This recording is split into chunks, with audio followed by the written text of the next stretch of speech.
Hey guys. Tonight we are going on a little trip back to 1812. But this isn't a trip to a palace ball or a grand ceremony. Instead, we're going to see if you, yes, you could survive one of the most catastrophic journeys in military history. It's a story where the greatest enemy isn't another army with cannons and bayonets, but something far more patient and unforgiving: the cold. Spoiler alert, the odds are not in your favor. Not even a little bit. So before you get comfortable, take a moment to like the video and subscribe, but only if you genuinely enjoy what I do here. And while you're at it, drop a comment below and let me know what city you're listening from, and what time it is for you. It's always fascinating to see where these stories are traveling to. Now, dim the lights. Maybe turn on a fan for that soft background hum. And let's ease into tonight's journey together. The first sound you notice is the sound of your own boots. The clatter of hobnails and worn leather on the cobblestones of a vast, empty square. It's mid-September, and after months of marching, fighting, and enduring, you are finally here. Moscow. The name itself has been a promise, a beacon pulling the entire Grand Army across the plains of Europe. You've pictured this moment for weeks. You imagine cheering crowds being awed into silence by your magnificent uniforms. Or perhaps sullen crowds, resentful but defeated. You imagine the clang of church bells, the bustle of a great metropolis, the rich smells of bread and cooking fires. Instead, you get silence, an unnerving, profound quiet that swallows the sound of your footsteps, the creak of your leather pack, and the tired breathing of the man next to you. The city is a ghost town. You crane your neck, looking up at the bizarre and beautiful spires of the Kremlin, the onion-domed cathedrals gleaming with gold that seems almost unreal in the pale autumn light. They are magnificent, but they are also mute. No bells toll for your arrival. No smoke rises from the city's thousands of chimneys.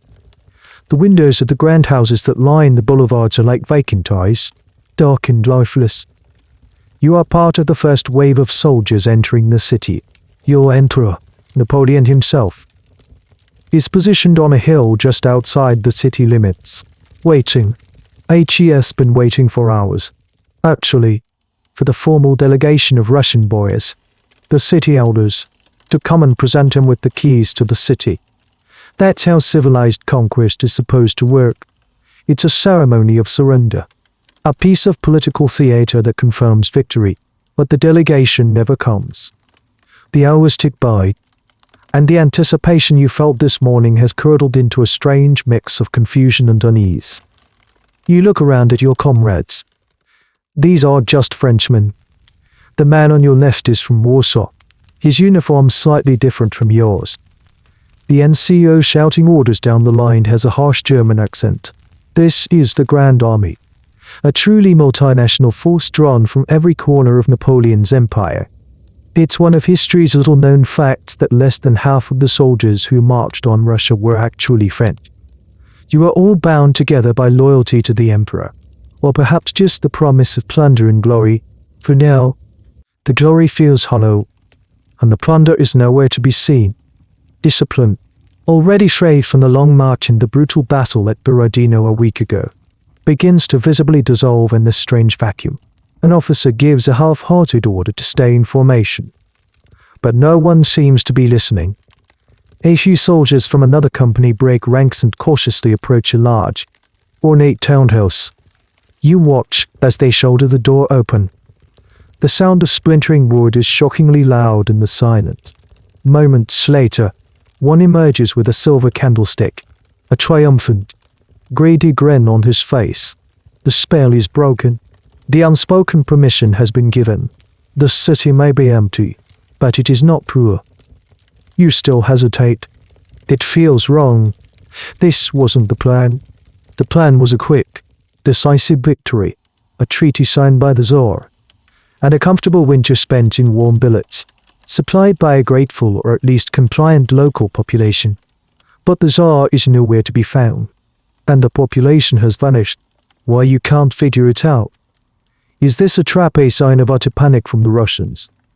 who fled in such haste they left their homes and possessions behind, or is it something else? Something calculated and cold even now. 2 centuries later. Historians still argue about it. Was the abandoned Moscow a stroke of strategic genius by the Russian command? A scorched earth policy designed to deny you shelter and supplies, or was it simply a chaotic, last-minute decision born of desperation as your army approached? You don't have the luxury of historical debate. You have the reality of an empty stomach and aching feet, as the afternoon light begins to fade, casting long, eerie shadows across the squares. Your unit is finally directed towards a district of wooden houses to find quarters for the night. You and a small group of your messmates claim a two-story merchant's house. It's unnervingly tidy inside. A table is still set for a meal that was never eaten. In the pantry, you find a small sack of flour, some dried fish, and a half-full cask of wine. It feels like winning a lottery. Tonight, at least, you will eat. You will sleep under a real roof, not a canvas tent or the open sky. As you settle onto a pile of furs you found in a wardrobe, a sense of profound relief washes over you. The silence of the city is no longer unnerving, it's peaceful. You made it. You survived the march. This is your reward. You close your eyes, the wine making you feel warm and drowsy. Just as you drift off into the first deep sleep you've had in weeks, a faint, flickering orange light dances against the wall. You dismiss it at first, your mind foggy with exhaustion. Maybe it's just the moonlight, but then you smell it. A thin, acrid tendril of smoke, sharp and unwelcome, snaking its way under the door. The smell of smoke jolts you fully awake. It's no longer a thin, curious tendril, it's a thick, choking blanket that stings your eyes and rasps at the back of your throat. The orange light isn't flickering anymore, it's pulsing, a monstrous, fiery heartbeat. Someone in the room coughs violently. Another shouts in a language you don't understand. But the panic is universal. You scramble to your feet, grabbing your musket and your pack from the floor. Your mind still clouded with sleep and wine. Struggling to catch up with the sudden terror, you burst out of the house into the narrow street.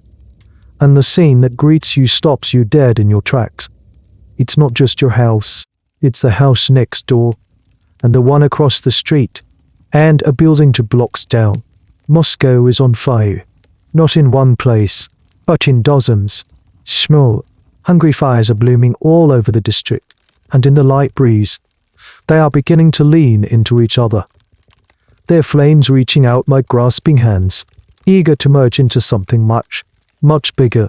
The initial thought is that it must be an accident. A drunken soldier overturning a lamp, a cooking fire left unattended. It's a city of wood, after all, but there are too many. They ought to spread out. This isn't an accident. This is deliberate. The roar grows from a low crackle to a deafening furnace blast. The heat is already intense, pushing you back.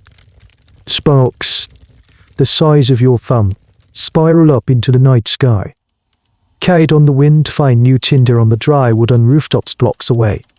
You see officers running, shouting orders that are immediately swallowed by the noise. They try to organize bucket brigades, but it's a futile gesture. Where do you even get the water, and which fire do you fight for everyone you could possibly extinguish? 3 more seem to appear on the skyline. This is the infamous Great Fire of Moscow. The city's governor, Count Rostopchin, had made a decision. If he couldn't hold the city, he would ensure you couldn't have it either. It was a scorched earth policy of breathtaking audacity. And here's a chilling little detail that you discover firsthand: the Russians had prepared for this with meticulous, cold-blooded efficiency. As you and your comrade search desperately for a water pump, you find them all broken. The handles are removed, the mechanisms smashed. You find fire hoses smashed to ribbons, left useless in their carts. The city's professional firefighters, the men who knew the layout of the pipes and cisterns, have been evacuated along with the rest of the population. They left you a magnificent, wealthy, undefended city, but they took away its ability to save itself. You were a conqueror one moment and a terrified refugee the next. stumbling through streets choked with smoke. The air becomes a toxic soup of burning wood, paint, and fabrics. Buildings that have stood for centuries surrender to the flames with groans of protest, their roofs collapsing inwards, sending geysers of embers shooting towards the heavens. The sky, which should be black and studded with stars, is now a rolling, apocalyptic ceiling of orange, red, and angry grey. You see other soldiers in the streets, their faces illuminated by the inferno. Some are still trying to loot, running out of burning mansions with armfuls of silk, silver plates, or ornate clocks, only to discard them moments later as the heat becomes too much to bear. The value of these treasures evaporates in the face of the immediate threat. What good is a silver chalice when the air itself is trying to kill you? You see a group trying to roll a huge cask of wine to safety, their faces streaked with soot and sweat. Their laughter hysterical and unhinged. The discipline of the Grand Army, the most feared fighting force in the world, is melting away in the heat. For a time, the blame was placed squarely on the French. Many contemporary Russian accounts, and even some European ones, claimed the fire was the result of the Grand Army's own barbarism and carelessness. And to be fair, your comrades weren't exactly models of fire safety. Drunken soldiers cooking in wooden houses certainly didn't help. But historians now largely agree that while French carelessness might have started a few fires, the scale and speed of the inferno was the result of organized Russian arson. You even hear reports from other units of catching men in the act drag-looking locals, released from the city's prisons just for this task, cut with torches and strained. Slow-burning fuses they called infernal machines. The debate still lingers in some academic circles about the precise apportionment of blame, but as you stand there, choking on the smoke, it doesn't matter who started it. The only thing that matters is that it is happening. The fire rages for 4 days of a relentless, shifting, all-consuming hell. You are forced to retreat to the city's open squares, the stone courtyards of the Kremlin, or the banks of the Moskva River, anywhere the flames cannot reach. You huddle there with thousands of your fellow soldiers, watching as a city you had dreamed of for months is reduced to a smoldering, blackened skeleton. The great prize has become a great funeral pyre, all the food stores you had counted on, the tons of grain and flour, the cellars full of salted meat and wine gone, all the warm winter billets, the stables for the horses, the workshops for repairing equipment all turned to ash and charcoal. You lie on the cold ground, your pack as a pillow, the warmth of the distant fire a bitter comfort. The profound silence of your arrival is a distant memory, replaced by the ceaseless, monstrous roar of the conflagration. You look at the faces around you, lit by the ghastly light. The triumph is gone, the hope is gone. In its place is a hollowed-out look of disbelief and a deep, unspoken dread. The trap has been sprung. You are in the heart of the Russian Empire, hundreds of miles from friendly territory, and your sanctuary has just been burned to the ground. The autumn air is already starting to feel cold. The fire finally exhausts itself, guttering out as it runs out of fuel. What's left is a ruin, a charcoal sketch of a city, shrouded in a greasy, foul-smelling haze. You walk through the streets, and it's like wandering through a nightmare. The grand neoclassical mansions are now just hollowed-out stone shells, their windows like empty eye sockets staring at a grey sky. The vast districts of wooden houses are simply gone, replaced by a flat expanse of blackened earth, punctuated by the occasional brick chimney rising up like a tombstone. The ground is a treacherous carpet of hot ash, charred beams, and broken masonry. The air tastes of soot. You and what's left of your company eventually find shelter in the cellar of a burned-out church. It's damp, dirt, and smells of stale incense and smoke. But it's a roof over your head. This becomes your world for the next few weeks. A strange, surreal period of limbo. This is the golden October you'll later hear it called. But the name feels like a cruel joke. The days are deceptively pleasant, with crisp autumn air and a weak, watery sun that does little to warm the soul. The nights, however, are growing noticeably colder. Your days fall into a monotonous routine. You scavenge. The whole army scavenges. You become a rat in a maze of rubble, picking through the debris for anything of value or use. Most of the food is gone, but not all of it. Here and there, cellars have survived intact. Finding one is like finding buried treasure. A patrol might return with sacks of half-scorched grain, jars of pickled vegetables, or, if they are incredibly lucky, a cask of brandy. These small windfalls are cause for brief, feverish celebration, but they are never enough to feed an army of nearly 100,000 men. Discipline continues to fray. Officers try to maintain order, but their authority is weak. Formations are a memory. The daily roll call is a chaotic affair, with men from different regiments now bunking together wherever they can find shelter. You spend more time thinking about your next meal than you do about military drills. You learn to spot the signs of a promising ruinous own foundation suggesting a wealthy owner. A collapsed roof that might have protected the contents of the cellar below. It's a grim lottery. Most days, you find nothing but ash. The Emperor is still here. He has taken up residence in the Kremlin. That great stone fortress that largely survived the fire, from its ramparts. He stares out over the desolation he has conquered. He keeps waiting. He is a man who has bent all of Europe to his will. A master of politics and war. And he simply cannot comprehend the situation. He writes letters to Sir Alexander, proposing peace.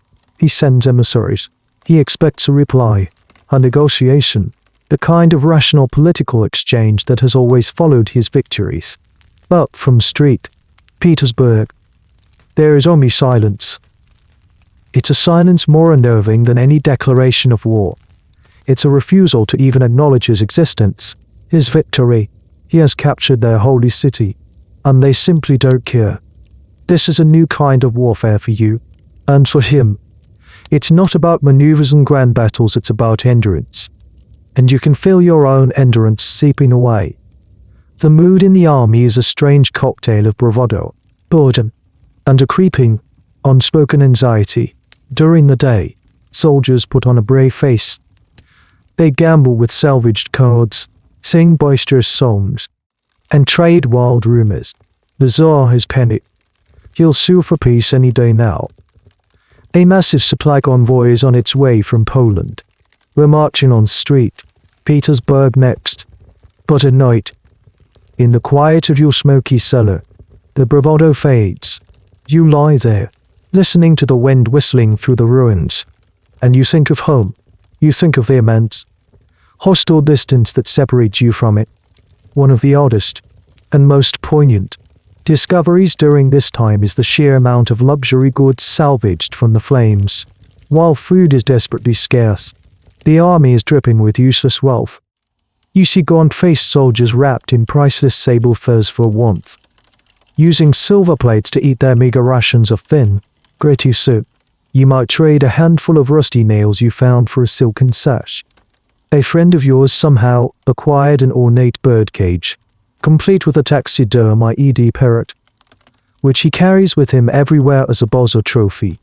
There's a persistent story, and historians believe it's likely true, of soldiers finding a huge cache of sheet music and using the works of Italian composers to fuel their cooking fires. It's a perfect image of your situation, an army laden with the symbols of civilization, slowly being stripped down to its most primitive needs. The question of why Napoleon lingered in Moscow for so long, a full 35 days, is one of the great what-ifs of the campaign. Why did he waste the last good weather of the year waiting for a peace that would never come? Some historians argue it was pure hubris, an inability to admit that his strategy had failed. Others suggest it was a calculated risk. He believed leaving Moscow would be seen as a sign of weakness, emboldening his enemies. Still others point to logistical difficulties. The time it took to gather what little supplies could be found and to care for the thousands of wounded from the Battle of Berezina. The truth is probably a combination of all three. For you, on the ground, the delay is inexplicable and maddening. Every sunny day that passes feels like a stolen opportunity, A gift from Providence that is being squandered. Finally, on the morning of October 19th, the order comes down. The waiting is over. You are leaving Moscow. A surge of relief and excitement runs through the ranks. You are going home. You pack your meager belongings, your scavenged treasures, and fall into formation. The column is a bizarre sight. It's less like a disciplined army and more like a vast, rambling caravan of refugees. Cars are overloaded not just with cannons and ammunition, but with furniture, paintings, and carpets. Thousands of civilians, French merchants who lived in Moscow, local women who had formed relationships with soldiers, and their children tag along, adding to the chaos. The Grand Army turns its back on the blackened husk of the city and begins the long march west. The mood is optimistic. The sky is clear. The worst, you believe, is over. The road out of Moscow is a river of humanity. You are crammed together, shoulder to shoulder. A chaotic procession moving at a snail's pace. The sheer scale of it is hard to comprehend. Nearly 100,000 fighting men, plus another 40,000 wagons, carts, and carriages, and tens of thousands of civilians trailing behind. It's a nation on the move, and it clogs the single road west, turning it into a quagmire of mud and confusion. Your optimism from the first morning begins to fade by the second afternoon. The problem is the loot. Everyone, from the lowest private to the highest ranking marshal, is burdened with the spoils of Moscow. You yourself are carrying a heavy silver-threaded tapestry rolled up and strapped to your pack. It seemed like a good idea in the cellar of that church. A treasure to show off back home. Proof that you were there. Now, its weight is a constant, nagging burden, digging into your shoulders with every step. And you are one of the modest ones. You see men struggling with carts piled high with gilded furniture, huge oil paintings, and crates of porcelain. One man, an artilleryman you vaguely recognize, is trying to maneuver a small, elegant piano on a handcart. An absurd and pathetic sight. These aren't just souvenirs for many. They represent a desperate attempt to give meaning to the hardship, to make the whole brutal campaign worthwhile. If you can just get this stuff home, it will all have been for something. But the practical effect is disastrous. The column can only move as fast as its slowest, most overloaded car. The Emperor had a plan. Of course, he always has a plan. The idea was to take a new, more southerly route back to your main supply depots in Smolensk. This route would pass through untouched countryside, rich with forage for the horses and food in the villages for the men. It was a sound plan, a logical plan. But the Russians, led by the wily old General Kutovas, anticipated it. They blocked the new road at a small town called Molo-Yaroslavets. A vicious battle ensues. Your unit isn't directly involved, but you can hear the rumble of the cannons all day. A sullen, angry growl on the horizon. The fighting is indecisive, but it spooks Napoleon. He holds a council of war. Famously, he is so shaken by a close call with a band of marauding Cossacks that he starts carrying a small bag of poison around his neck, a last resort in case of capture. That little fact wouldn't become widely known until much later, but the effect of his fear is immediate. He makes a fateful decision. He decides to abandon the new southern route and turn back north, to the same road you all took on the way to Moscow. The news ripples through the army, and it hits you with the force of a physical blow. You are going back the way you came. You are going to march through a landscape that your own army has already stripped bare on its advance. A land of burned villages, trampled fields, and no food. A land where the only thing you can be sure to find are the graves and horse carcasses you left behind weeks ago. A collective groan of despair rises from the ranks. It's the first moment that you feel a genuine, chilling premonition of doom. It feels like the Emperor has lost his nerve. The food situation, already precarious, becomes dire almost immediately. The rations you left Moscow with were meant to last only a few days, until you reached the supposed land of plenty to the south. Now, they're all you have. Your daily ration is a small biscuit of hard bread and a thin soup made from flour, water, and if you're lucky, a shred of horse meat, and you are always hungry. The hunger is a physical presence, a dull, constant ache in your gut that never goes away. It saps your strength, clouds your judgment, and makes you irritable and weak. This is when you start eating your horse. Not your own horse, you're an infantryman and don't have one, but the army's horses. The thousands of cavalry mounts and draft animals begin to die. Their bodies, at first, are a welcome source of protein. A horse falls, and before it has breathed its last, men are upon it with knives, carving away chunks of flesh. A fire is hastily built, and the meat is scorched over the flames. It's tough, stringy, and has a sweet, slightly sickening taste. But it's food. It fills the void in your stomach for a few precious hours. A strange and ghoulish bit of camp etiquette develops. The soldiers of the cavalry, who love their mounts, are often too sentimental to butcher their own fallen companions. So a grim trait emerges. Acre Sire will stand mournfully by his dead horse while infantrymen like you do the grim work. And in exchange for their silence, you give them a prime cut. It's one of the countless small ways the formal structure of the army is breaking down, replaced by a new, brutal economy of survival. Historians are still divided on the impact of Napoleon's decision to retreat along the old road. Was it the single greatest mistake of the campaign, the moment that sealed the army's fate, or was the army already so weakened, so overburdened, that disaster was inevitable regardless of the route? Some argue that the southern route was a fantasy, that Russian partisans would have harassed them just as badly there. But, as you trudge along, chewing on a piece of half-frozen horse hide, you don't care about the academic debate. All you know is that every landmark is a bitter reminder of the hopeful advance, now marked by your miserable retreat. The sun is weaker every day. The wind has a sharper edge, and the landscape is utterly desolate. You look up at the vast, empty sky, a canvas of indifferent grey, and for the first time, you are truly scared, not of the Russians, but of the emptiness ahead. And then, one afternoon in late October, you see it, a single, white flake, drifting lazily down from the sky. It lands on the dark wall of your sleeve and vanishes. Then another, and another. It starts gently, almost beautifully. The first snowflakes are large and soft, drifting down in a lazy, unthreatening way. A few of the younger soldiers, boys from the south of France or Italy who may have never seen proper snow before, actually laugh and try to catch them on their tongues. It's a novelty.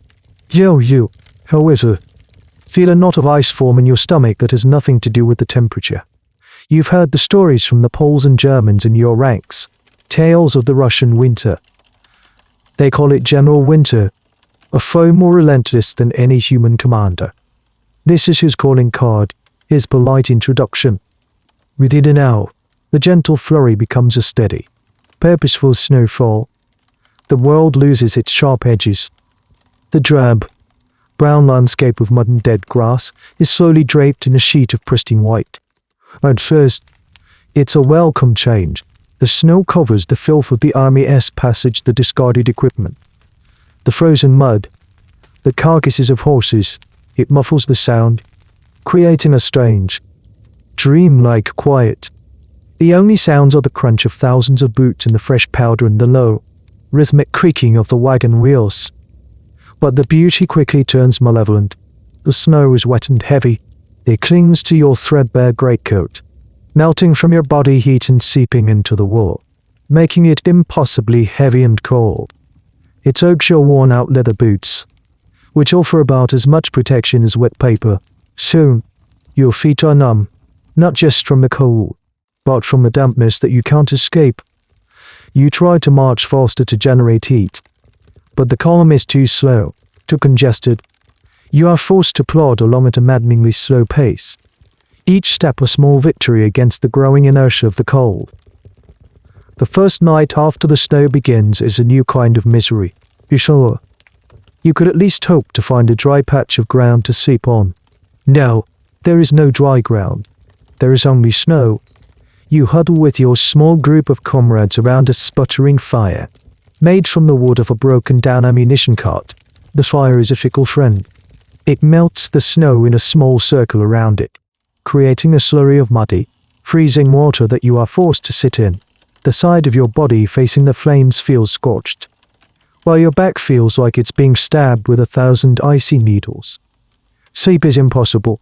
You just doze, shivering uncontrollably, drifting in and out of a state of weary delirium. In the morning, you wake to a changed world. The snow has not stopped. It has fallen all night, and now lies nearly a foot deep, and the temperature has dropped. You can feel it in your bones, in the way the air hurts to breathe. This is no longer a gentle autumn chill, it is a raw, biting cold that seems to find every gap in your clothing. Men struggle to their feet, their bodies stiff and aching. You see a figure near the edge of your camp who isn't moving.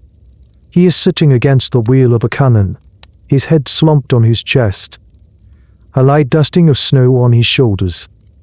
He looks like he is sleeping, but when an NCO goes to shake him, he is as solid as a rock. He died in his sleep, freezing to death just a few feet from the dying embers of a fire. It's the first one you've seen go that way, and the casual, quiet nature of it is deeply disturbing. He didn't cry out. He didn't fight. He just stopped. This is the moment when a fundamental shift happens in your mind. Your enemy is no longer the Russian army. The Cossacks who harass the flanks of the column are a nuisance, a threat to be sure, but they are tangible.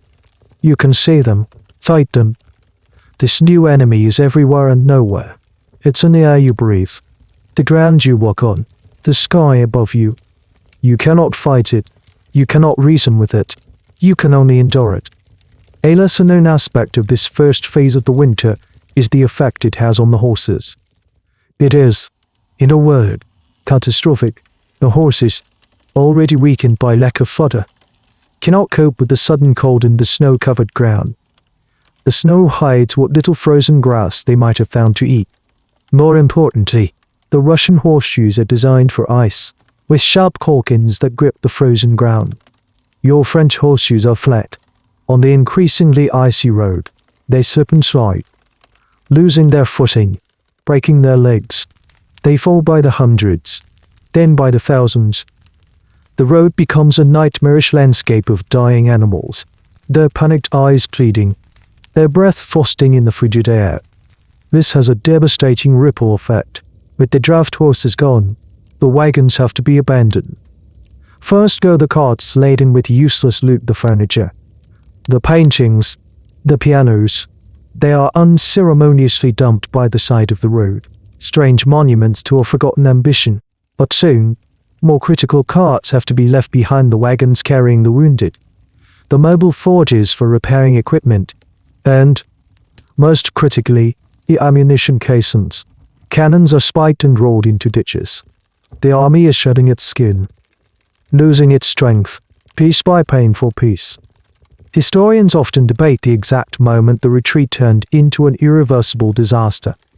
Was it the decision to take the old road? Was it the fire of Moscow? But for you, the soldier on the ground, the moment is now. It's the first deep snow. It's the sight of the first man frozen solid. It's the realization that you are wearing summer clothes for a winter war. The army that left Moscow was a wounded, burdened thing, but it was still an army. The thing that is now stumbling through the snow is different. It's becoming a horde, a disorganized mob of freezing, starving men, where the only objective is to take one more step, and then another, hoping the road leads somewhere other than a frozen grave. The gentle beauty of that first snowflake now seems like the most profound and cruel deception you have ever witnessed. The snow has transformed the landscape, but it has stopped the other enemy. In fact, it has emboldened them. The Cossacks, before the snow, they were a distant threat, riders glimpsed on the horizon. They are a constant, terrifying presence. They are the wolves of this winter wasteland, and you are the weakened flock. They don't fight you in the conventional way. You will never see them from a battle line. They refuse to charge your formations, however ragged they may be. Instead, they haunt the edges of the column, materializing out of the swirling snow like phantoms. They are perfectly adapted to this environment. They are hardy men on equally hardy little horses, animals that can survive on almost nothing and seem immune to the cold. They are wrapped in heavy sheepskin coats and furs, their faces weathered and grim. They move with a silent, deadly grace across the snow-covered plains, a landscape that is a death trap for you but a home for them. Your daily march becomes a gauntlet of nerve-shredding tension. You learn to keep your head on a swivel, constantly scanning the grey-white horizon. A flicker of movement in the distance. A dark shape against the snow. Is it a tree, a rook, or a Cossack patrol? The psychological toll is immense. It's the feeling of being perpetually watched, of being hunted. Their primary targets are the stragglers, anyone who falls behind the main column, whether due to exhaustion, hunger, or the simple need to relieve themselves, is considered fair game. A man stumbles and falls, and his comrades, too weak or too numb with their own misery to help him up, just blood pass. Within minutes, a small group of Cossacks will descend from your place in the column. You might catch a glimpse of it, a swift, brutal flurry of activity, the glint of a lance, a puff of snow, a cry that is quickly silenced. By the time you look again, they are gone, vanished back into the landscape, leaving nothing behind but a dark stain on the snow. This creates a terrible new rule for survival: do not stop. Do not fall behind. No matter how much your lungs burn or your legs ache, you must keep up with the shuffling mass of men around you. There is a brutal safety in numbers, however illusory it may seem. To be alone is to be dead. This fear drives you forward, forcing you to ignore the pleas of the fallen, to step over the bodies of men you shared a fire with the night before. It's a new kind of cruelty, born of pure necessity, and it corrodes what little remains of your shared humanity. Here's a bizarre and little-known detail about these encounters: the Cossacks weren't always interested in killing. They were, above all, interested in loot, not the grand treasures you were hauling, but your clothes, a good pair of boots, a warm coat, even a simple pair of gloves were valuable prizes. They developed a brutally efficient method of stripping their victims. A straggler would be knocked down, and before he could even process what was happening, several Cossacks would be on him, not with lances, but with a terrifying skill for cutting away his clothing. They would leave him there, naked and exposed in the snow, to a fate far slower and arguably more cruel than a quick death. The thought of it is a constant, gnawing fear. You see it happen to a Bavarian officer who had managed to hold on to his magnificent, plumed hat and his fine, high leather boots. He lagged behind for just a moment to adjust his saddlebags, and they were on him. They took his boots, his coat, his hat, and even his trousers, and galloped away, laughing. They left him his life, but they took his ability to live. He stumbled after the column for a few hundred yards, a pathetic, pale figure, before collapsing. No one went back for him. The academic debate here often revolves around the actual military effectiveness of these partisan attacks. Did the Cossacks and Russian peasants significantly outstrip the Grand Army? Or was their impact more psychological? Some military historians argue that the raw numbers killed by partisans were relatively small compared to those claimed by starvation and the cold. They were a nuisance, not a decisive force. But other scholars contend that this view misses the point. The partisans' true contribution was in shattering the morale of the army, preventing foraging, and creating a state of constant, debilitating fear. They ensured that there was no rest, no safety, no moment of peace.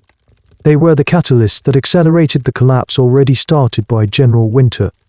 For you, this isn't an academic question. It's the reason you sleep with your musket clutched to your chest, even though the firing mechanism is probably frozen solid. It's the reason you force yourself to swallow another mouthful of gritty, frozen horse meat, knowing you need the strength to keep moving. The Cossacks are the teeth of the winter storm, They are the active agents of the cold's passive hostility. They turn the vast, indifferent landscape into a personal, malicious threat. One afternoon, the column halts unexpectedly. There's a commotion up ahead.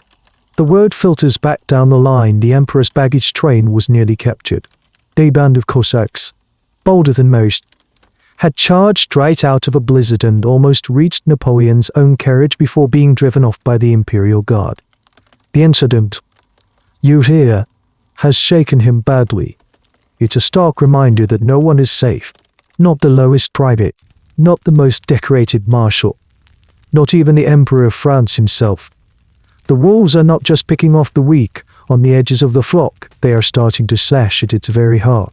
The brief sense of security you felt, huddled in the center of the massive column, evaporates. The snow-covered plains on either side of the road no longer look empty.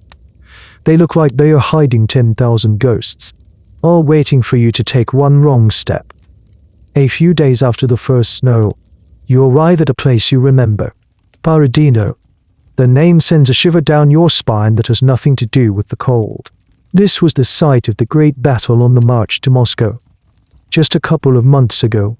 Back then, it was a late summer day, hot and dusty, filled with the thunder of cannons, the roar of musketry, and the screams of men.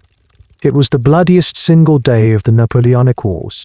You and your comrades paid a horrific price to win this field, but you won it. It was a victory, a testament to your strength. Returning to it now is a profoundly unsettling, almost supernatural experience. The battlefield is unrecognizable, buried under a smooth, undisturbed blanket of snow. The landscape is silent, save for the whistling of the wind. The great redoubt, the central fortified position that you stormed at such cost, is just a gentle, snow-covered mound. Its sharp, angry angles softened into a graceful curve. It looks peaceful, serene, but it's a lie. You know what lies just inches beneath that pristine white surface. The snow is not deep enough to hide everything. Here and there, grisly landmarks spoke through, the blackened husk of a burned-out farmhouse, the splintered wheel of a shattered cannon carriage, and the bodies, the dead from the battle, some 70, dug in from both sides, were never properly buried. The advance to Moscow was too swift, the need too urgent. They were left in shallow mass graves or, in many cases, left where they fell. Now the freezing ground and the thin layer of snow have created a macabre sculpture garden. A frozen hand, its fingers curled into a claw, reaches out from a snowdrift. The rigid arc of a dead soldier's back, still in his blue uniform, crests a small hill like a strange, forgotten rock. You see clusters of bodies, frozen in the grotesque postures of their final moments. Their faces, where visible, are pale masks of agony, now preserved by the cold. Bows, drawn by the scent, have been here. They have torn at the bodies, scattering uniforms and bones across the field. You march in silence. The usual grumbling and cursing of the column has died away. No one speaks. There is a superstitious awe, a deep-seated dread that permeates the ranks. You are marching through your own recent, violent past. It feels like walking through a graveyard of your own making, and the ghosts are all around you. You see a tattered French tricolor flag, ripped from its standard, frozen stiff in the mud. It was a symbol of glory 2 months ago. Now, it just looks pathetic. This is also where you get a clear, terrifying measure of your losses. On the advance, your corps had numbered nearly 30,000 men. As you march across this same ground, you officers conduct a rough, informal count. Your corps now numbers less than 8,000. The rest are dead, wounded and left behind, or have already deserted. The numbers are too stark, too horrifying to fully comprehend. You look at the thin ranks around you, at the gaunt, frost-bitten faces of the survivors, and you realize that 2/3 of your comrades have vanished in just a few short months. Here's a small, grim detail of this part of the journey: the search for firewood. There are no trees on this vast, open battlefield, but there are thousands of wooden musket stocks, splintered ammunition boxes, and broken wagon wheels, all half buried in the snow. So at night, you find yourself scavenging the battlefield for the tools of your own trade to burn for a few precious moments of warmth. You smash the stock of a musket that once belonged to a friend or an enemy, it makes no difference now, and feed it to the flames.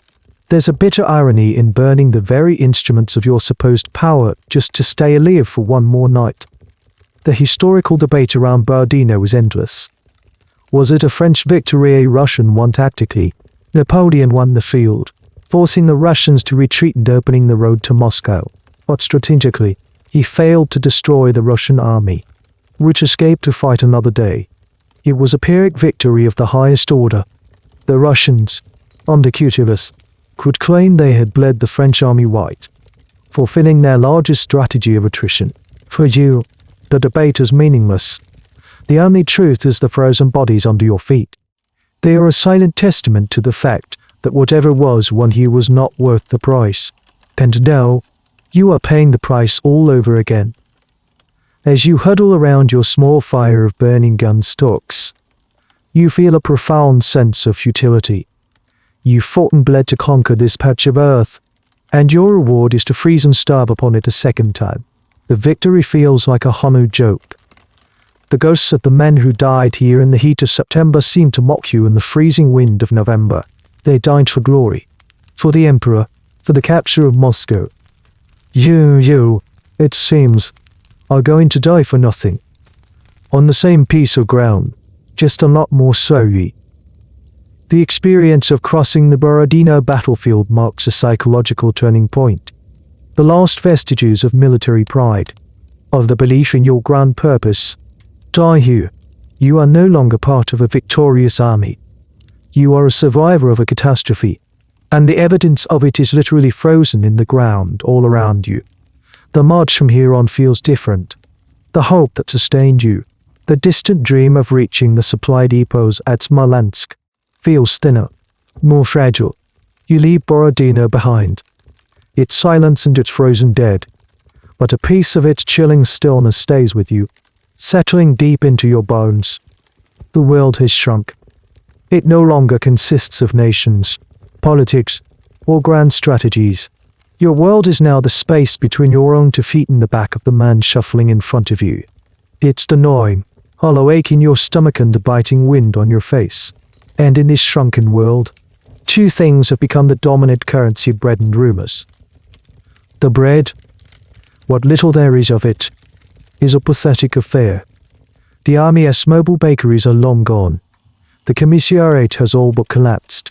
What you get, if you are lucky, is a small, cold, dark biscuit, made from coarse rye flour, sometimes mixed with bran or whatever other dusty grain could be swept from the bottom of a wagon. It's tough enough to break a tooth on, and you have to suck on it for an hour, letting it slowly dissolve in your mouth to make it last. More often, there is no biscuit. There is only a handful of raw flour. You learn to eat it in a way that would have horrified you months ago. You take a pinch of the flour, mix it with a handful of snow in your cupped palm, and press the resulting cold, gritty paste into your mouth. It has the consistency of what some mention tastes of nothing, but it is calories. It is fuel. It is the tiny sliver of energy that might get you through the next hour of marching. A much more common meat is horse meat. The road is now so littered with the frozen carcasses of fallen horses that you no longer have to fight for them. The problem is that they are frozen solid. You need an axe to hack off a chunk of the dog, iron hard flesh. Then you have to thaw and cook it. This requires a fire, and a fire requires wood, which is scarce. Often, the easiest way is to spear a piece of the frozen meat on the end of your bayonet and hold it over the flames. It becomes charred on the outside while remaining icy in the middle. You gnaw on it like an animal, the smoky taste of bird flesh mixing with the slick, cold sensation of the raw meat within. Your gums bleed, your stomach cramps, but you eat it.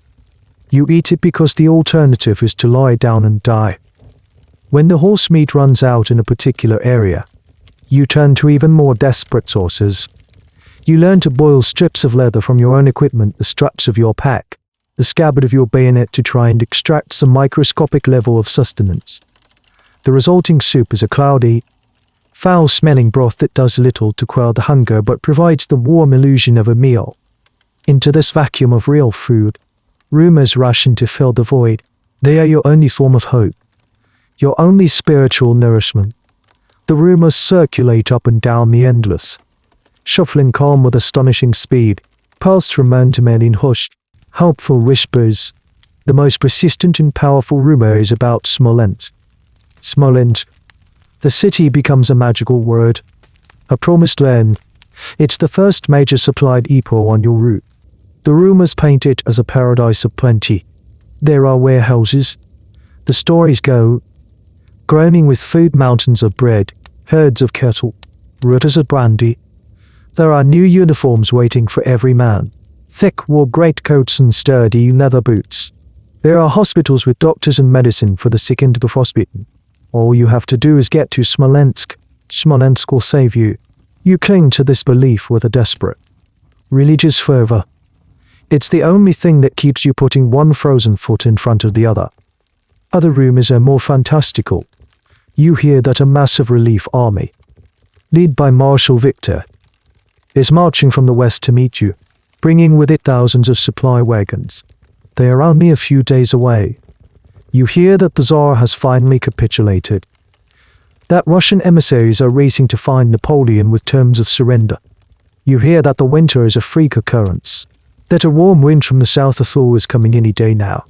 You know, on some rational level, that most of these are probably lies, but you choose to believe them. Hope, however false, is a better marching companion than despair. One of the more peculiar and grimly funny things to come out of this period is the soldier's gallows humor. You start to hear jokes, bleak and bitter, that would be unthinkable in any other context.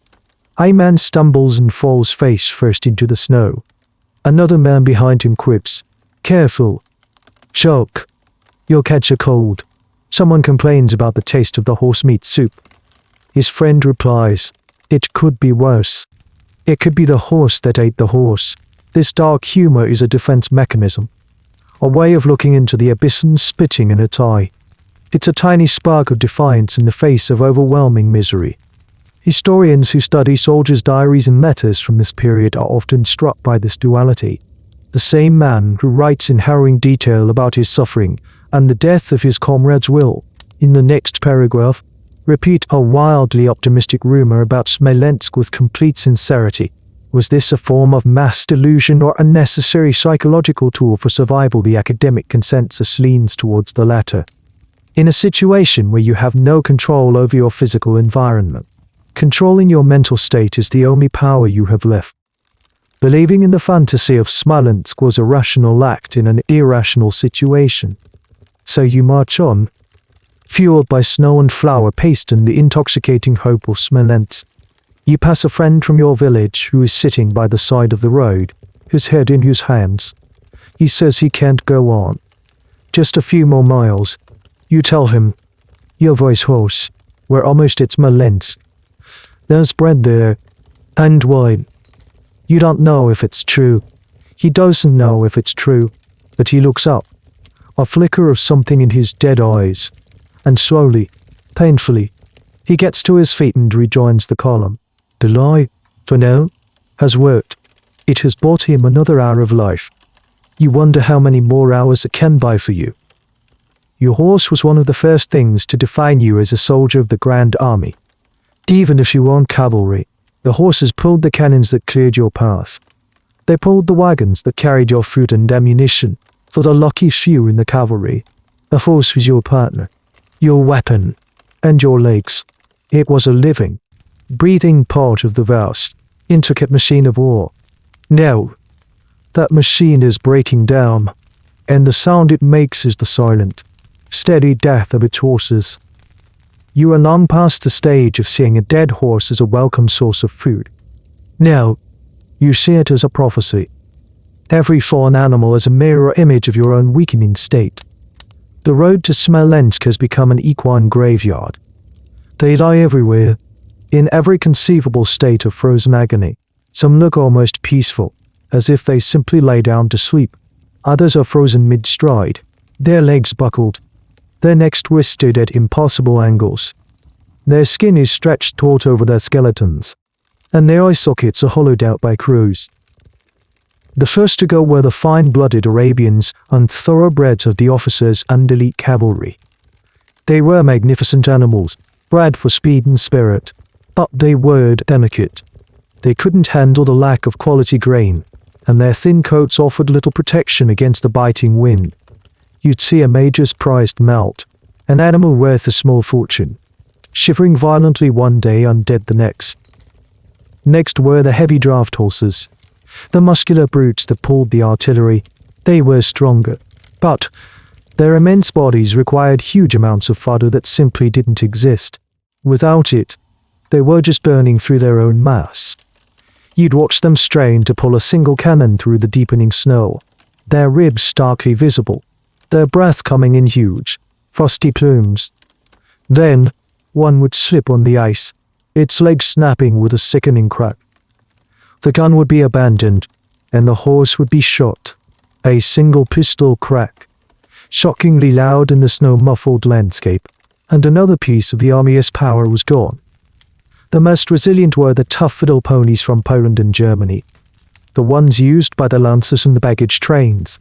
They were hardy and accustomed to the cold, but even they had their limits. One by one, they succumbed to starvation and exhaustion. The death of the horses created a vicious cycle. No horses meant no cannons, which meant you were more vulnerable to attack. No horses meant no ammunition wagons, which meant your musket was becoming little more than a clumsy spear. No horses meant no ambulances, so the wounded were left to their fate. A deeply poignant and often overlooked aspect of this tragedy was the bond between the cavalrymen and their mounts. An infantryman like yourself might see a horse as a tool or a meal, but for a cuirassier or a hussar, his horse was his comrade. They had trained together, fought together, and survived together. Now, these hardened veterans were forced to watch their partners die slowly and horribly. You see a young hussar, no older than 20, sitting in the snow next to his fallen horse. The animal is still breathing, but its legs are broken. The hussar is stroking its neck, weeping without shame, his tears freezing on his cheeks. He talks to the horse, whispering apologies and reassurances. His NCO comes over and tells him to move on, to leave the animal. I can't, the boy sobbed.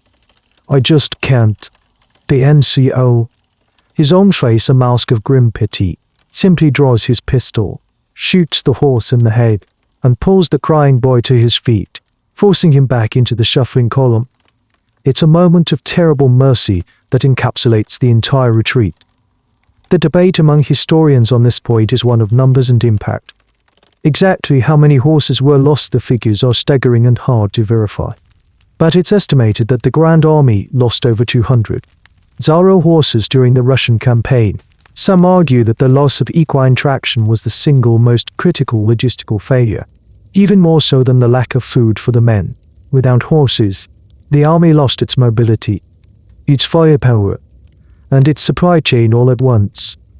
It ceased to be an army and became a disorganized, stumbling crowd. Others contend that the death of the horses was merely a symptom of the larger disease of starvation that was killing everything, man and beast alike. For you, the reality is simple and brutal. The death of the horses means you have to carry more. Your pack, already heavy with your musket, ammunition, and whatever pathetic loot you still cling to, gets heavier. You are ordered to help drag the few remaining essential carts by hand. You and a dozen other men, harnessed together like beasts of burden, strain to pull a wagon full of wounded comrades through the snow. The wheels get stuck in a frozen rut, and you pull until your muscles scream and your lungs feel like they are tearing apart. The effort is futile, the cart is too heavy. An officer makes a grim calculation, and the most severely wounded men are taken off the cart and laid gently in the snow by the side of the road. They are given a double ration of brandy. If there is any, it's a death sentence delivered as a kindness. You are ordered to leave them, and you do. They're wide, knowing eyes following you as you walk away. The silence left by the horses is eerie. You had grown accustomed to the constant background noise of the army, the jingle of harnesses, the snorting of horses, the nagging and whinnying. Now, that sound is gone, replaced by the solitary crunch of boots and the ceaseless, mournful whistle of the wind. It's the sound of an army that has lost its horsepower, its very engine, and is now running on the rapidly dwindling fuel of human misery. You look down at your own clothing and wonder how it's still holding together. You are wearing the same uniform you wore when you marched out of Paris under a warm summer sun. It was a magnificent thing then, a dark blue wool greatcoat with bright red lapels, brilliant white breeches, and a tall, imposing shako on your head. It was designed to look impressive on a parade ground. To all the enemies of the empire, it was not, however, designed for 30 degrees below freezing. The wool of your greatcoat is thin and threadbare now. The dye has faded to a mottled, dreary grey. It's full of holes, snagged on branches and torn in skirmishes. The wind, which seems to blow constantly, slices right through it. Your white breeches are a joke. They are stained with mud, soot, and the blood of horses. They are so thin that you can feel the icy air on your skin with every step. But the real source of your misery is your feet. You are still wearing the same standard issue leather boots you started the campaign with. The miles of marching have worn the soles down to paper-thin flats of leather. They are cracked, split, and offer no protection whatsoever. They are constantly soaked through, either from the snow or from the sweat of your own feet, which then freezes. For the first few hours of the march each day, your feet are just blocks of painful ice. Then, mercifully, they go numb. You can't feel your toes at all. You know this is a bad sign, but it's also a temporary relief from the pain. You look around at your comrades and see 100 different variations of the same desperate struggle against the cold. Men have become walking scarecrows, draped in a bizarre assortment of scavenged fabrics. You see soldiers wrapped in priceless silk curtains taken from Moscow mansions. The vibrant floral patterns a grotesque splash of color against the white snow. You see men wearing women's fur coats, altar cloths from muted churches, and rough peasant sheepskins. Anything that can provide an extra layer of insulation is prized above all else. A man might trade a silver watch for a pair of ragged wool gloves. The most sought-after items are boots. A good, sturdy pair of boots is the difference between life and death. The dead are stripped of their footwear in minutes. You learn not to be sentimental.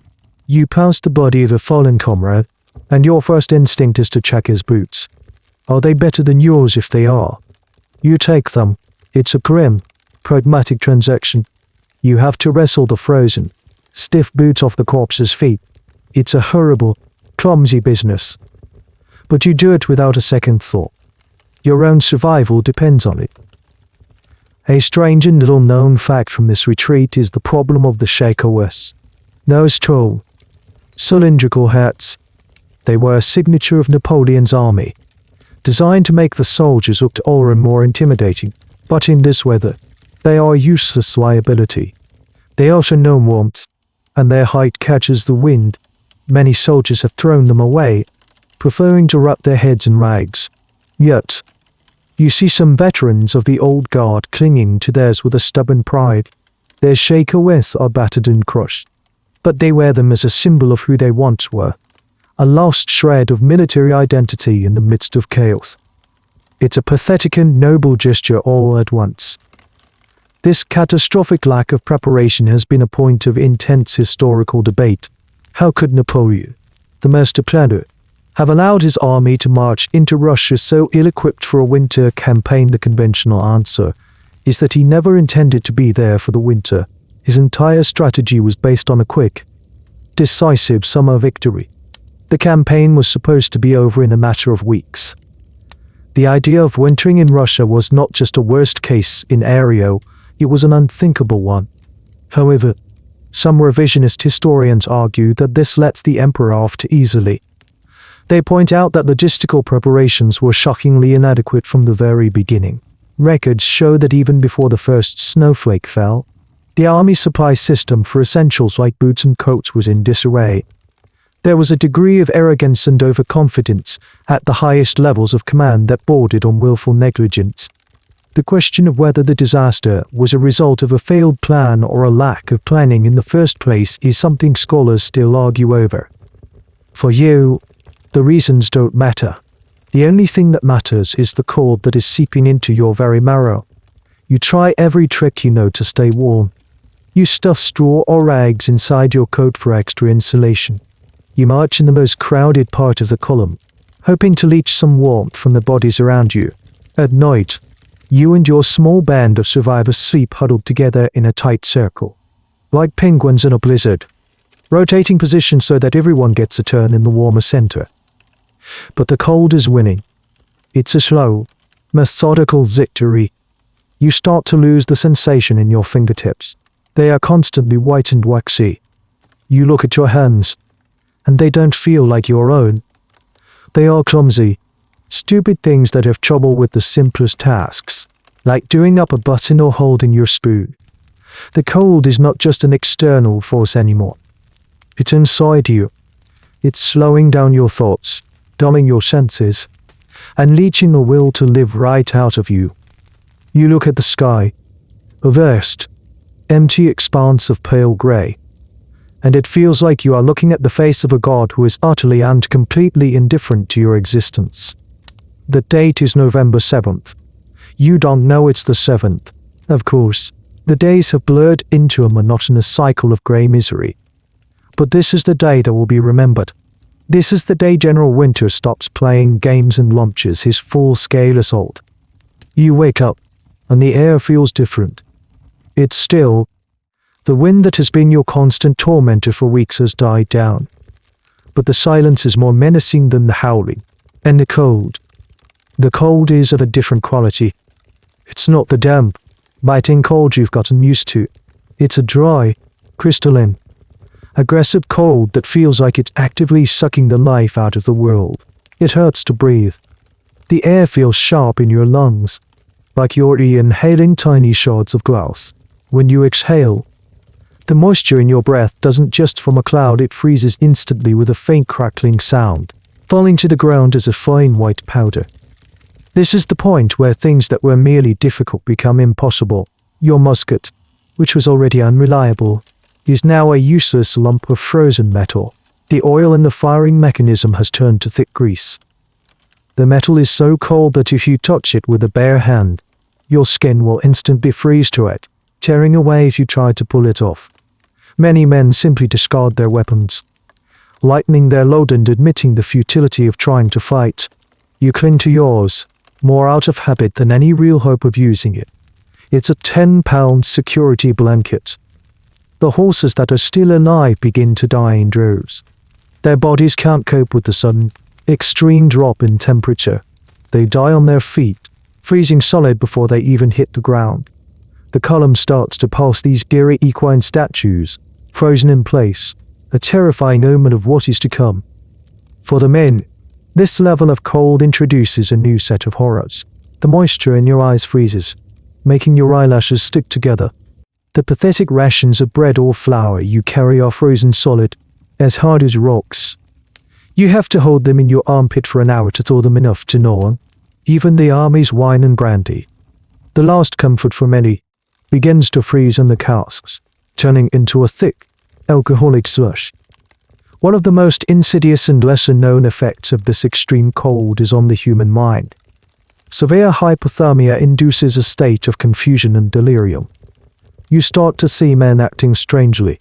A soldier suddenly veers off the road and starts marching purposefully out into the deep snow, convinced he sees a more welcoming village just over the next rise. His friends call out to him, but he doesn't listen. He just walks away into the white emptiness until he is gone. You see another man begin to frantically tear off his clothes, complaining of being unbearably hot. This is a real, documented phenomenon called paradoxical undressing, the final, bizarre malfunction of a freezing brain. You watch in horror as he strips down to his waist before collapsing into the snow, a faint smile on his blue lips. The historical accounts from survivors all pinpoint this period, from roughly November 7th to the 14th, as the true nadir of the retreat. The moment the army effectively ceased to exist as a coherent force. It's no longer a retreat, it's a rout, a chaotic flight from an invisible, unbeatable enemy. The debate among meteorologists and historians is whether this was a typical Russian winter or a freak cold snap. Some evidence suggests that the winter of 1812 was, in fact, unusually severe and started earlier than normal. Weather patterns were different back then, during a period sometimes called the Little Ice Age. Others argue that while the cold was intense, it wasn't outside the bounds of a normal Russian winter. The problem wasn't that the weather was exceptional, but that your army was exceptionally unprepared. You were caught in summer uniforms in what was, for that part of the world, a predictable seasonal event. The truth likely lies somewhere in between a harsh winter meeting a vulnerable army to create a perfect storm of suffering. At night, the world becomes a frozen hell. Building a fire is no longer a comfort, it's a life or death struggle. What is almost impossible to find. You are reduced to burning anything you can get your hands on: broken carts, fence posts from deserted villages, even the bodies of the dead. The fires are small and pathetic, offering a tiny bubble of heat in an ocean of lethal cold. You huddle as close as you can, scorching your clothes and flesh, while your back remains dangerously frozen. You learn the terrible arithmetic of the fire. You fall asleep too close, and you risk catching fire. You fall asleep too far away, and you risk not waking up at all. Every morning, the scene is the same. Around the dead, grey ashes of every campfire, there is a circle of dark, still figures. Men who sat down to rest and simply never got up again. Their bodies are frozen into the sitting positions they died in, their heads on their chests, their hands outstretched towards a warmth that is long gone. The living just strip them of any useful clothing and plod on, leaving them behind as silent, frozen monuments to the night's lethal work. You get up, your own body screaming in protest, and you force yourself to move, knowing that to stop is to join them. The cold is no longer just a feeling. It's an artist, and it's using your own body as its canvas. The masterpiece it's creating is frostbite. It starts subtly. You've lost all feeling in your toes and fingertips for weeks now. You used to stamp your feet and drop your hands to try and bring the feeling back. But you've given up on that. Now, you start to notice the colors. Your fingers, when you dare to pull them out of whatever ragged mitten you fashioned, are a waxy, dead white. They look like candles.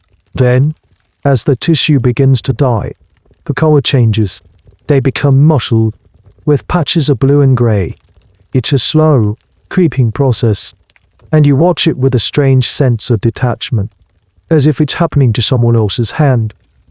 The real terror begins when you take off your boots at night. This is a risky procedure that most men avoid, for fear they won't be able to get them back on their swollen feet in the morning. But sometimes, the pain or a morbid curiosity becomes too much. You peel off the frozen leather and the stiff, damp rags you use for socks, and you look at your feet. They are swollen and purplish black.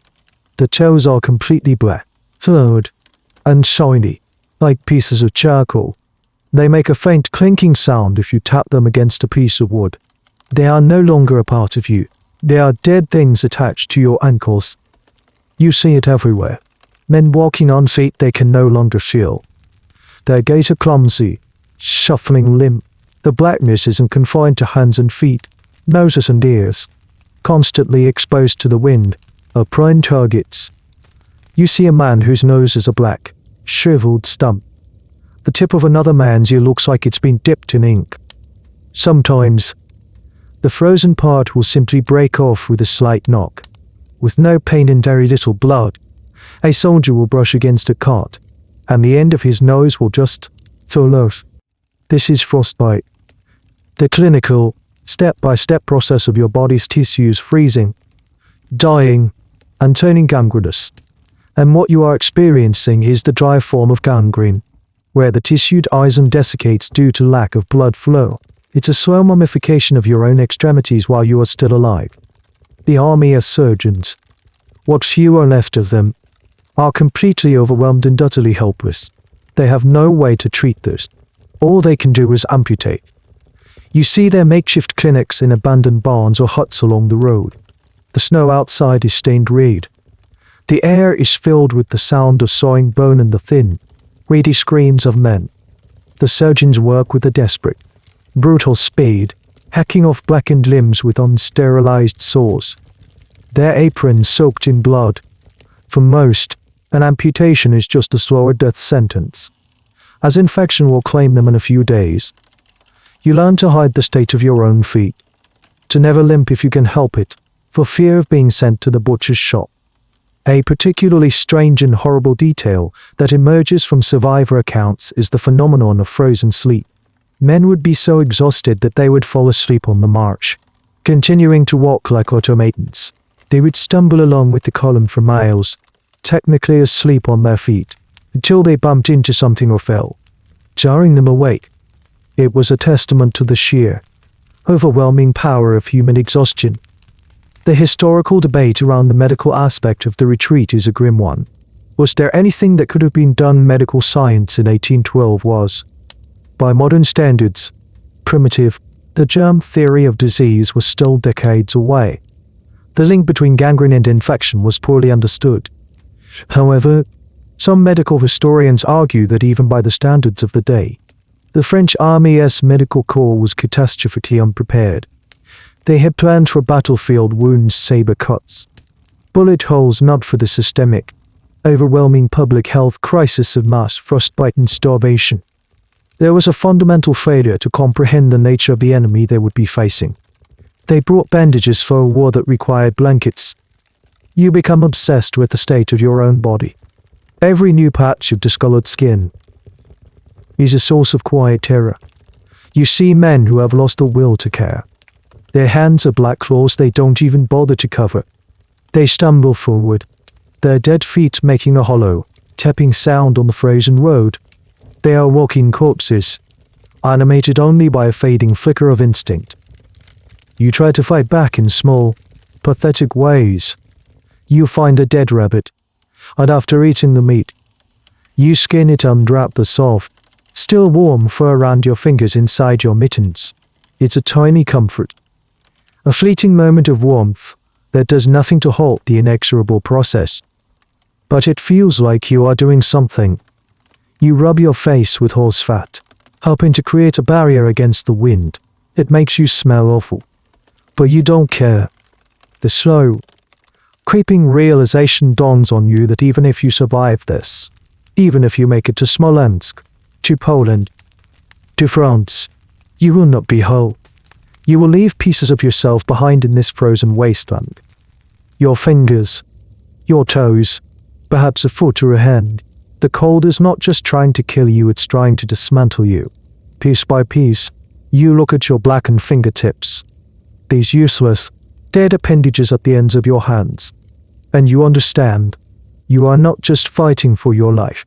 You are fighting for the integrity of your own body, and it is a battle you are slowly, inexorably, losing. The hunger has evolved. It is no longer an ache or a pain, it is a ravenous, howling beast inside you that has devoured all other thoughts, all other feelings. It has consumed your sense of morality, your discipline, your humanity.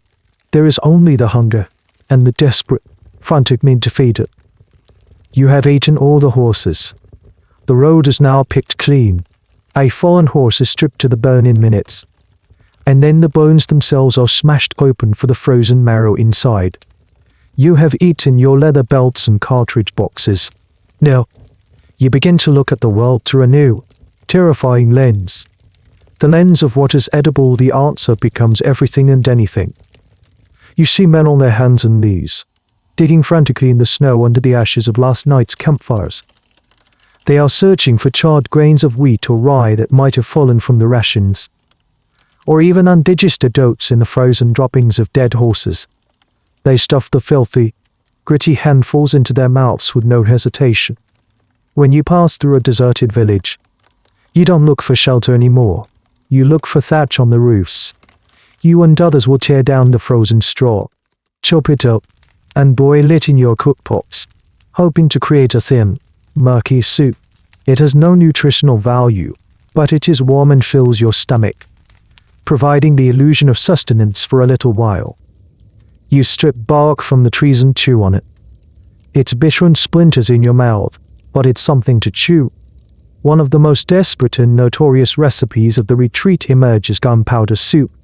You take a pinch of black powder from a cartridge, a mix of charcoal, sulfur, and saltpeter, and mix it with snow in your tin cup. You heat it over the fire until it becomes a warm, black, bubbling liquid. It tastes exactly as you would imagine, acrid, chemical, and vile. It scorches your throat and cramps your stomach, but it's hot, and the saltpeter provides a strange, momentary jolt of energy.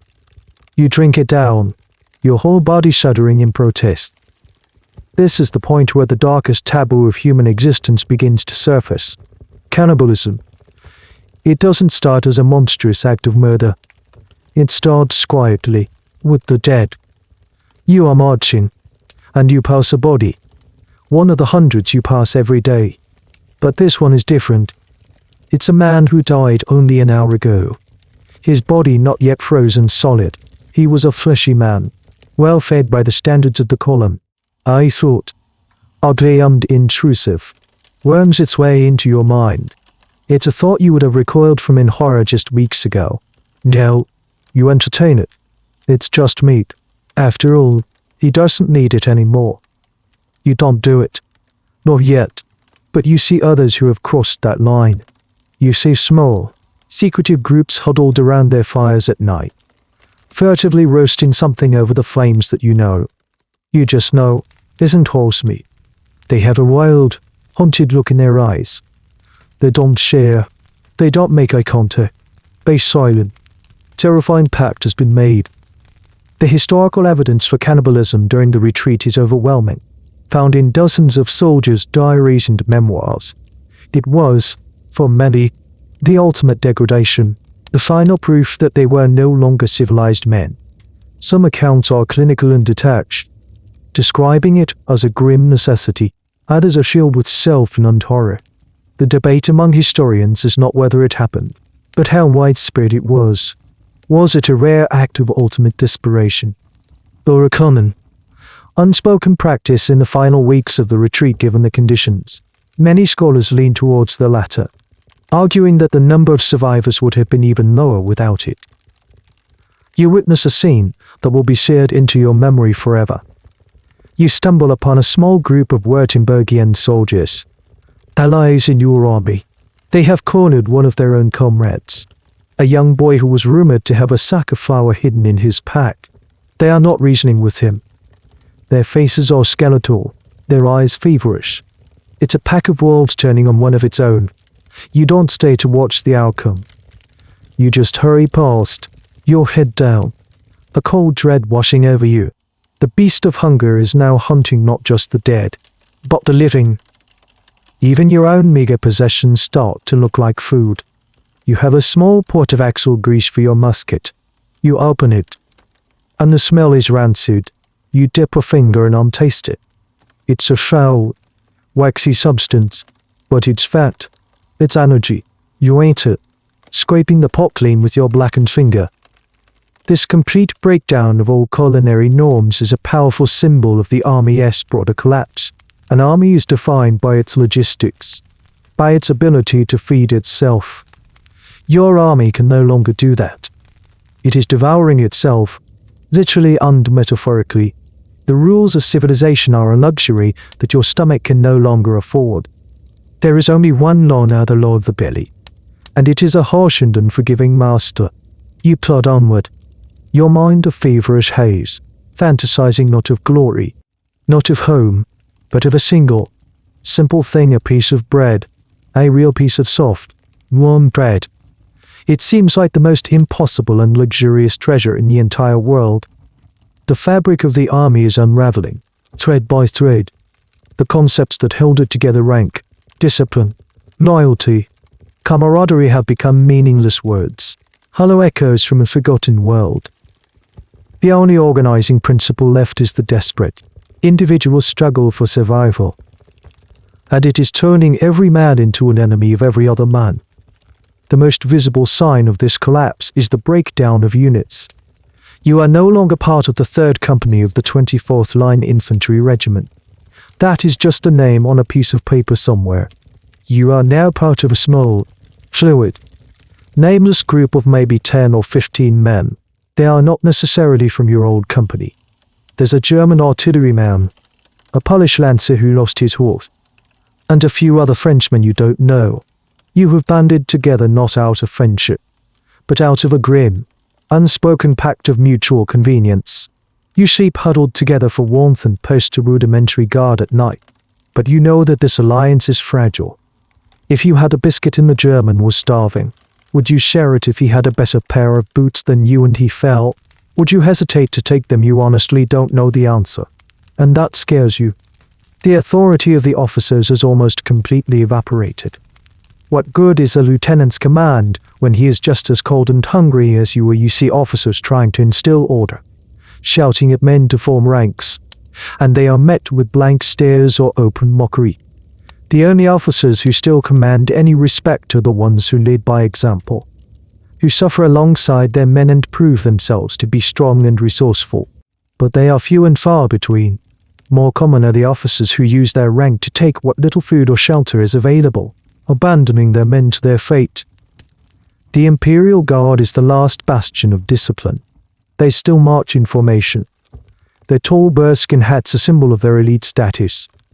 They get preferential treatment, better rations, and the honor of marching closest to the Emperor. You and the other line soldiers look at them with a mixture of awe and deep, bitter resentment. They are a reminder of the order that has been lost, but they are also a privileged class in this new society of suffering. You watch them march past, their faces grim but resolute, and you hate them a little for their strength. The focal point of all conflict, the place where the thin veneer of civilization is stripped away most brutally, is the campfire. A fire is life. It is raw. It is the ability to cook food. It is a shield against the lethal darkness. And there is not enough firewood for everyone. Every night, 1,000 tiny, vicious battles are fought over a few burning embers. You and your small group manage to start a fire with wood scavenged from a burned-out hut. It's a pathetic, sputtering thing, but it's yours. As you huddle around it, other figures emerge from the darkness, drawn like moths to your flame. They are solitary figures, men who have lost their own groups, their faces skeletal in the firelight. They try to edge closer to the warmth. At first, you try to ignore them. Then, as they get too close, someone from your group will snarl, "Get back, this is our fire." A fight might break out, a flurry of pathetic, weak shoves and curses. More often, the lone figure will just stare with dead eyes before shuffling off into the cold, a walking ghost looking for a different fire to hunt. This nightly struggle creates a cruel paradox. The men who are the weakest, the most in need of the fire's warmth, are the ones least able to secure a place by it. Strength, even the diminished, pathetic strength you have left, is the only currency that matters. It's a perfect, brutal illustration of survival of the fittest. A chilling and well-documented detail of this period is what the French soldiers called le veilleur à la lâche of Retta, or sèche by the foot warm. A man would manage to get to sleep by a fire. As he slept, those who were still awake on the edges of the circle would steal from him. They wouldn't take his pack, that would be too obvious and might wake him. Instead, they would carefully and quietly pull the boots off his feet, or if he was wearing a newer greatcoat over an old one, they would deftly slice the outer one off him.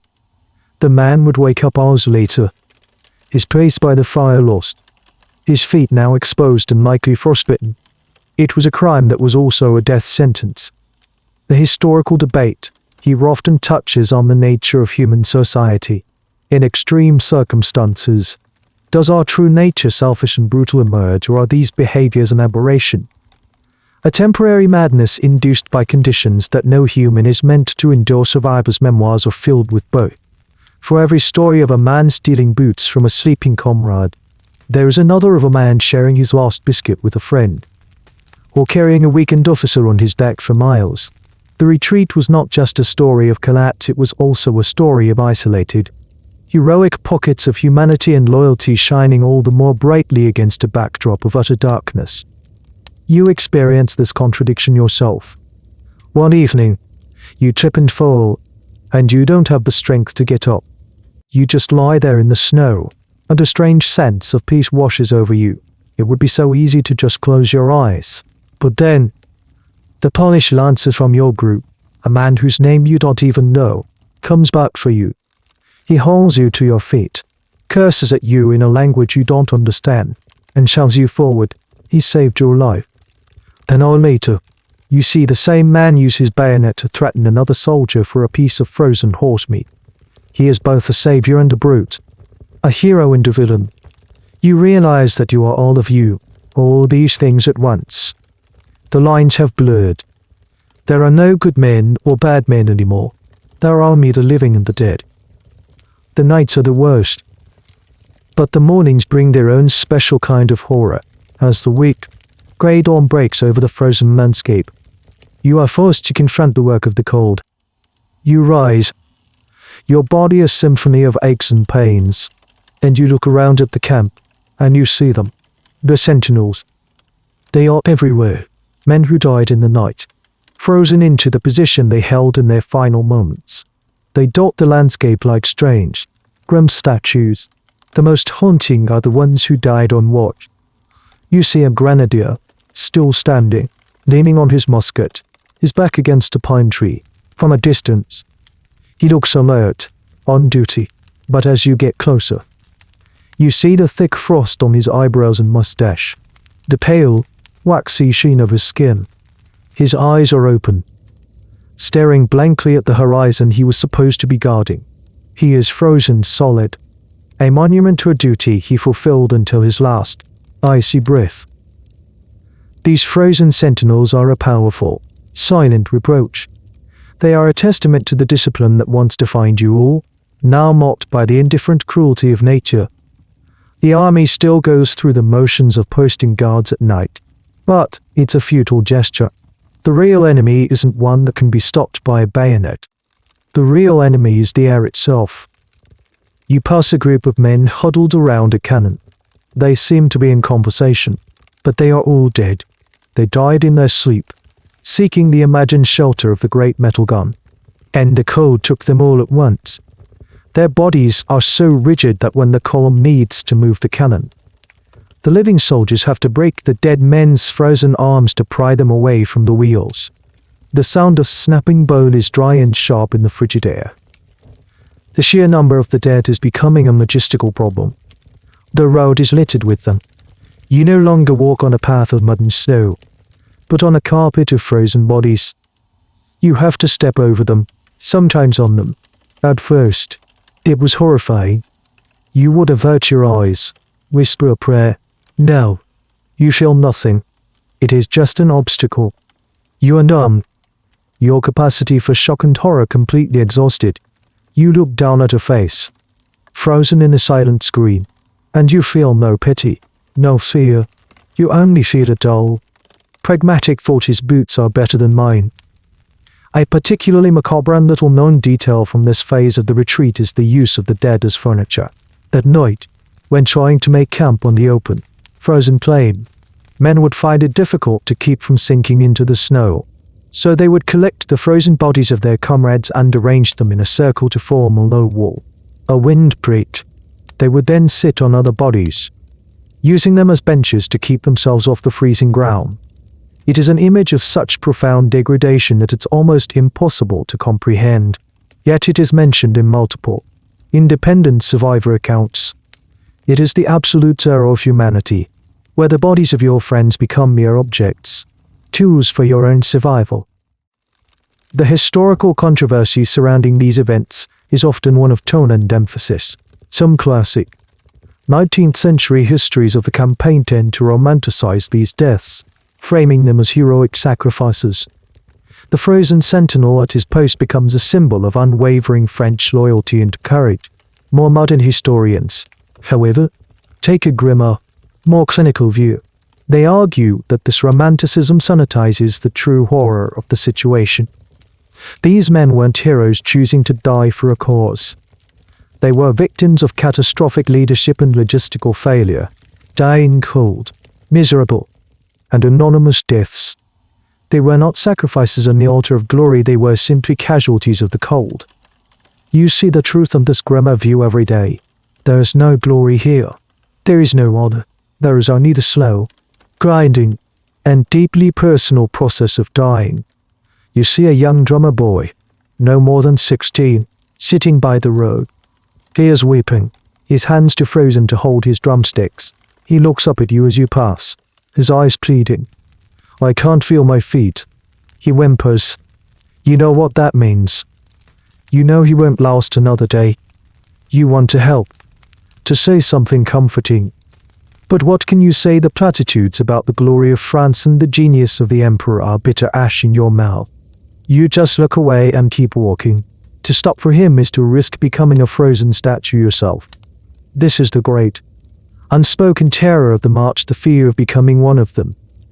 The fear of that moment when your will to live is finally extinguished by the sheer, overwhelming misery of it all. You feel it flickering inside you. Sometimes, the thought of just sitting down, of letting the cold, peaceful numbness take you, is incredibly tempting.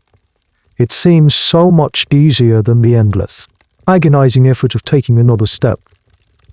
What keeps you going? Not loyalty, not hope, which is all but dead. It's something more primitive, a stubborn, animal instinct to live, a refusal to become another anonymous, frozen shape on the side of the road. You look at the sentinel, frozen at his post, and you feel a flicker of something, not pity, but a grim resolve. Not me. You think, I will not be one of them. And you pull your ragged coat tighter, lower your head against the wind, and force your dead feet to move. One step at a time. For weeks, one word has been your mantra, your prayer, your single, shining hope, Smolensk. You have whispered it to yourself in the freezing darkness. You have used it to motivate fallen comrades. You have built a fantastical city of the mind, a paradise of warmth and food and safety. On November 9th, the first wave of the army, the starving, frostbitten vanguard, finally stumbles into the real Smolensk. And the reality is a cruel, devastating blow. The city is not a paradise. It's not even a sanctuary. It's just another Russian town, cold and indifferent. The warehouses that you dreamed were groaning with supplies are not empty. But they are nowhere near full enough. The local commanders, shocked by the skeletal, ravenous horde that has descended upon them, panic. They fear that if they simply open the gates and distribute the food, the entire supply will be devoured in a chaotic riot, leaving nothing for the rest of the army still straggling behind. So they try to impose order. They lock the warehouse doors. They post guards from fresh, well-fed units who were stationed here. They announce that rations will be distributed in an orderly fashion, by regiment and company, once the units have been properly mustered and accounted for. Toyer, a man who hasn't seen his original company in weeks and is on the verge of collapsing from starvation. This is not just bureaucracy, it's a death sentence. The scene outside the warehouses is one of pure, desperate agony. Thousands of men like you, who have endured unimaginable horrors with the single promise of the city driving them on, are now held at bay by the bayonets of their own comrades.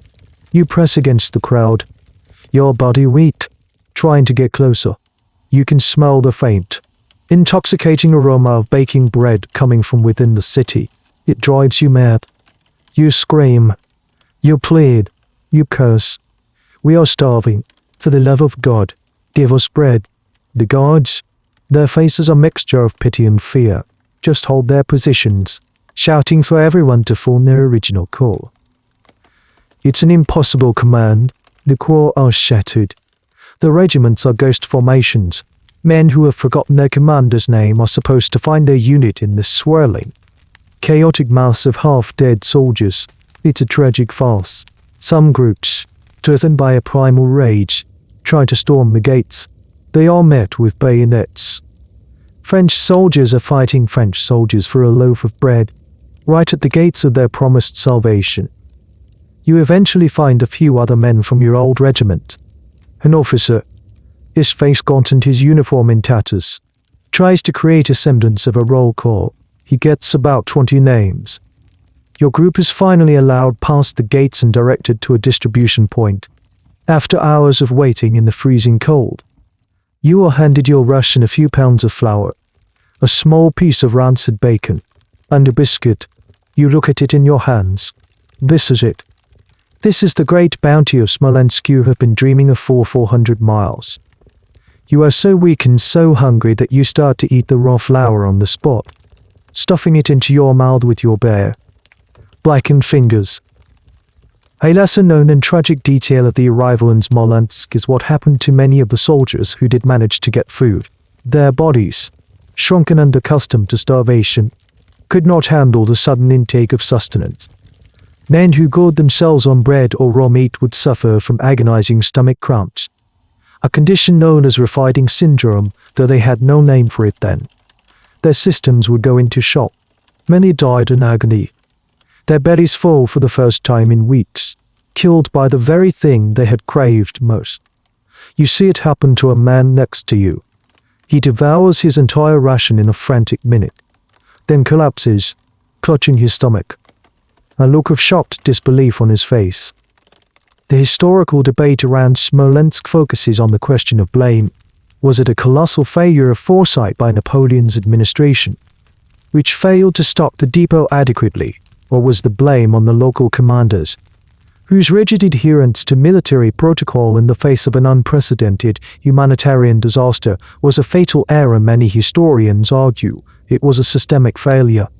The Grande Armée was a brilliant instrument of conquest, but it had no institutional capacity for dealing with this kind of catastrophic retreat. It was designed to move forward, living off the land. It had no reverse-gear.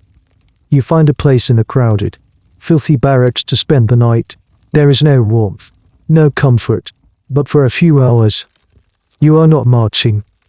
The brief flicker of hope you felt upon receiving your ration has already been extinguished, replaced by a profound, soul-crushing despair. Smolensk was the light at the end of the tunnel, and now you have reached it, only to find that it is not an exit, but just a slightly less dark part of the tunnel itself. The road continues on the other side, stretching 400 more miles through the same frozen hill. The army stays in Smolensk for a few days, a brief pause to gather the stragglers and consume the meager supplies. But the pause is deadly. The city becomes a death trap. Men who have been driven forward by pure momentum now stop, and their bodies simply give up. Thousands die in the streets, in the barracks, in the makeshift hospitals. The city that was meant to be a refuge becomes a graveyard. When the order comes to march again, you feel a sense of dread unlike anything before. The lie that sustained you is gone. There is no more Smolensk to dream of. There is only the road. You shoulder your pack, your tiny ration of flour carefully guarded, and you join the column leaving the city. You look back at Smolensk, its spires disappearing into the swirling snow, and you feel a coldness that has nothing to do with the temperature. It is the cold of absolute hopelessness. The dream is dead, and you suspect, with a terrible certainty, that you will be too, long before you see your home again. In the middle of this vast, shambling river of misery, there is an island of grim, disciplined order, the Imperial Guard, and at the center of that island is the Emperor himself, Napoleon. Throughout the retreat, he has remained a remote, almost mythical figure to the common soldier. You catch glimpses of him, a small figure on a white horse, surrounded by his stern-faced marshals, or a silhouette seen through the window of a carriage. He is the reason you are here, the sun around which your world was supposed to orbit. But now, that sun seems distant and cold. The mood of the army towards him has undergone a profound transformation. The adulation and blind faith of the advance have curdled into a sullen, bitter resentment. You hear the grumbling in the ranks, the whispers that were once unthinkable. They no longer call him the Emperor or the Little Corporal. They call him Hero, more contemptuously, the big guy. They curse him under their breath. He led us to this. He's getting his, too. A man next to you might say, though you both know it isn't true. While you are freezing and starving, Napoleon is still living in a different reality. He has his own courage, wand with furs.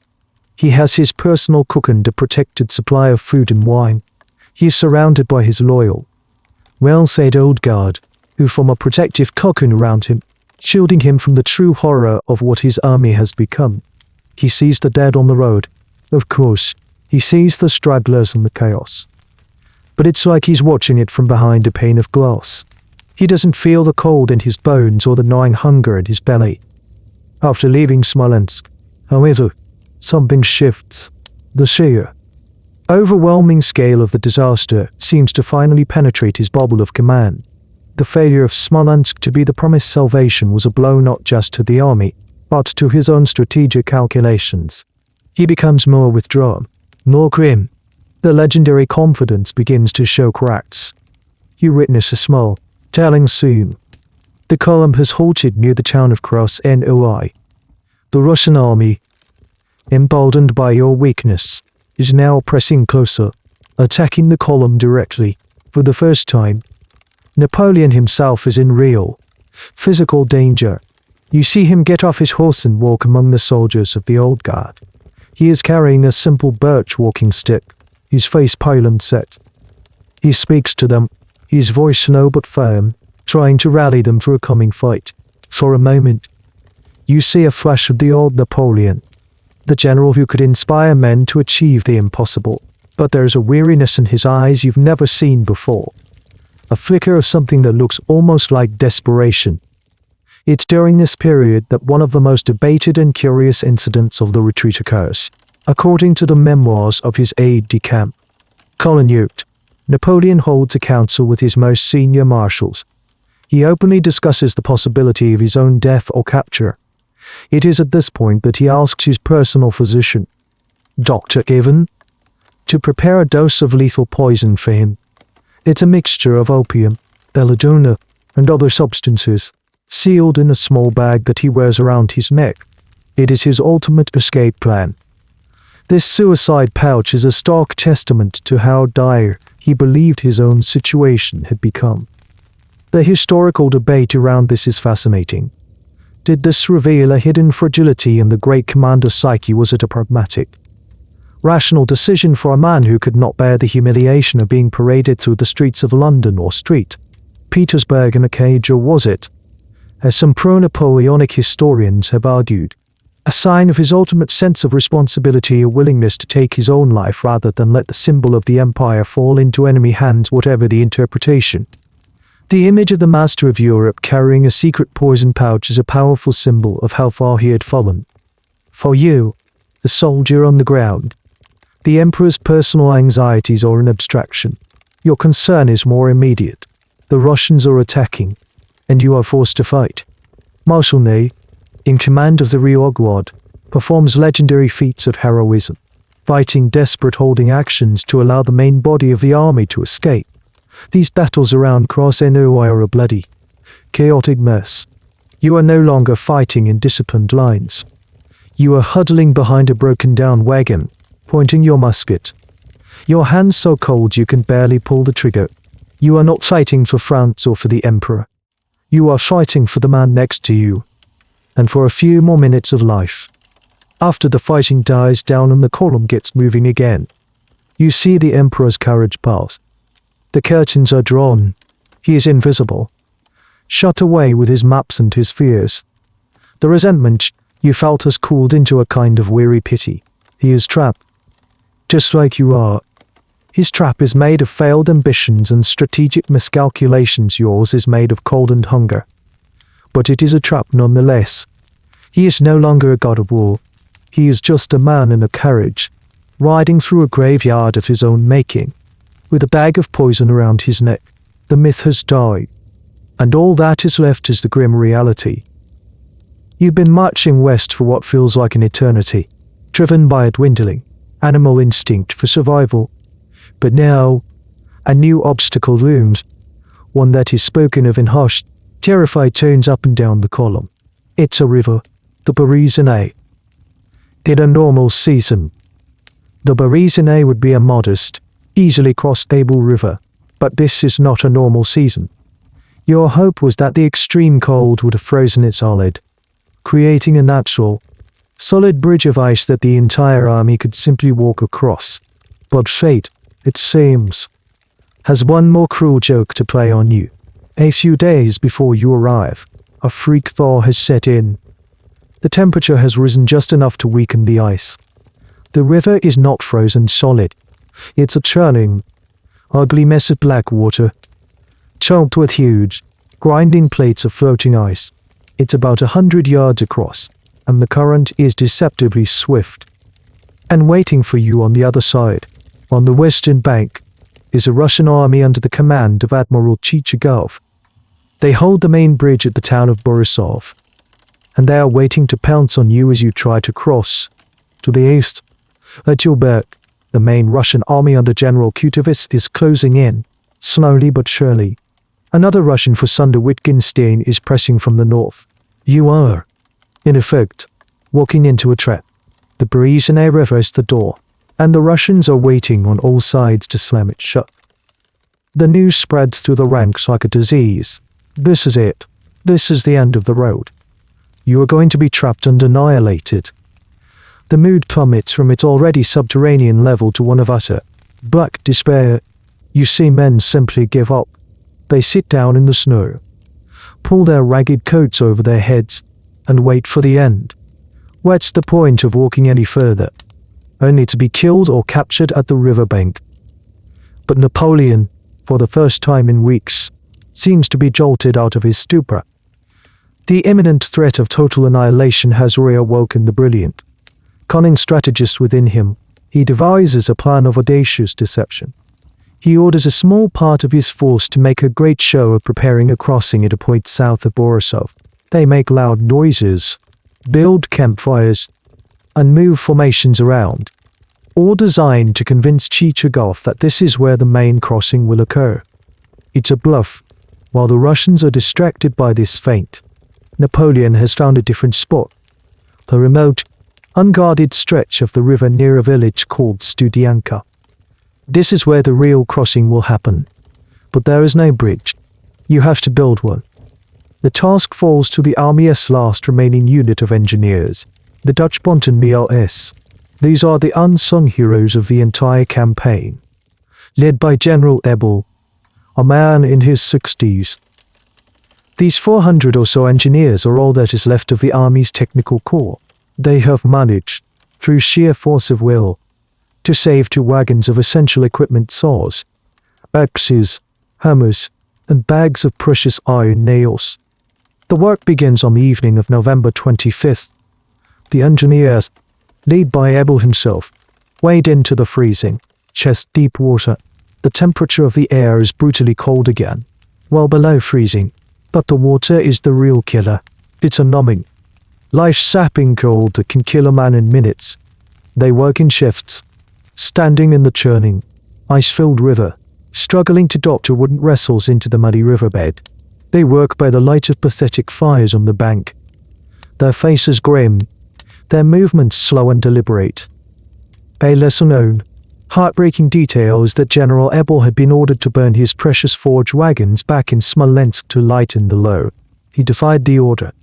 He secretly kept 2 wagons of tools and charcoal, arguing with his superiors and slowing the march, because he had a premonition they would be needed. His insubordination is the only reason you have a chance of survival. He is saving the army with tools he was ordered to destroy. The historical debate here is minimal. Ebel and his Dutch engineers are universally hailed as heroes. The real debate is about the Russian actions. Why did Admiral Chichagov fall for the feint so easily? Was he incompetent? Or was Napoleon's deception simply that good Chichagov, a naval officer given all and command, has been much maligned by history, but some scholars argue he was in an impossible position, with poor intelligence and conflicting orders. You are not an engineer. You are just one of the tens of thousands of soldiers and civilians huddled on the eastern bank, watching this miracle of engineering take shape. You are crammed together in a vast, chaotic mass, stretching for miles back from the river. The ground is a churning bog of mud and snow, trampled by thousands of feet. The air is filled with a lull, constant murmur of fear and anticipation. The Russian cannons have started to fire. Their shells are seen overhead and landing randomly in the crowd, creating pockets of sudden, horrific carnage. You just wait. You watch the engineers in the water. These stoic, half-frozen heroes. And you see the flicker of something you thought was long-dead hope. It's a fragile, terrified hope. They are building you a bridge. A thin, rickety, wooden lifeline across a river of death. All you have to do is survive long enough to cross it. But as you look at the desperate, panicked crowd around you, and listen to the approaching thunder of Russian guns, you know that the bridge is not the end of the ordeal. It's just the beginning of the final, most terrifying chapter. By the afternoon of November 26th, the first bridge is complete. It's a crude, flimsy-looking structure, designed for infantry and cavalry. A second, sturdier bridge for the artillery and wagons is finished a few hours later. They are miracles of desperate engineering, built by men who are dying on their feet. Almost every single one of the Dutch pontooners will perish in the coming days, from exposure or exhaustion. They have built their own funeral pyre. The order is given to begin the crossing. The Imperial Guard, as always, goes first, marching across in disciplined ranks to secure the far bank. They are followed by the other organized military units, but behind them is the mob of first, disorganized horde of tens of thousands of stragglers, wounded men, and civilians who have been following the army. And when this mob sees the bridges, a collective, primal panic takes hold. The desperate rush begins.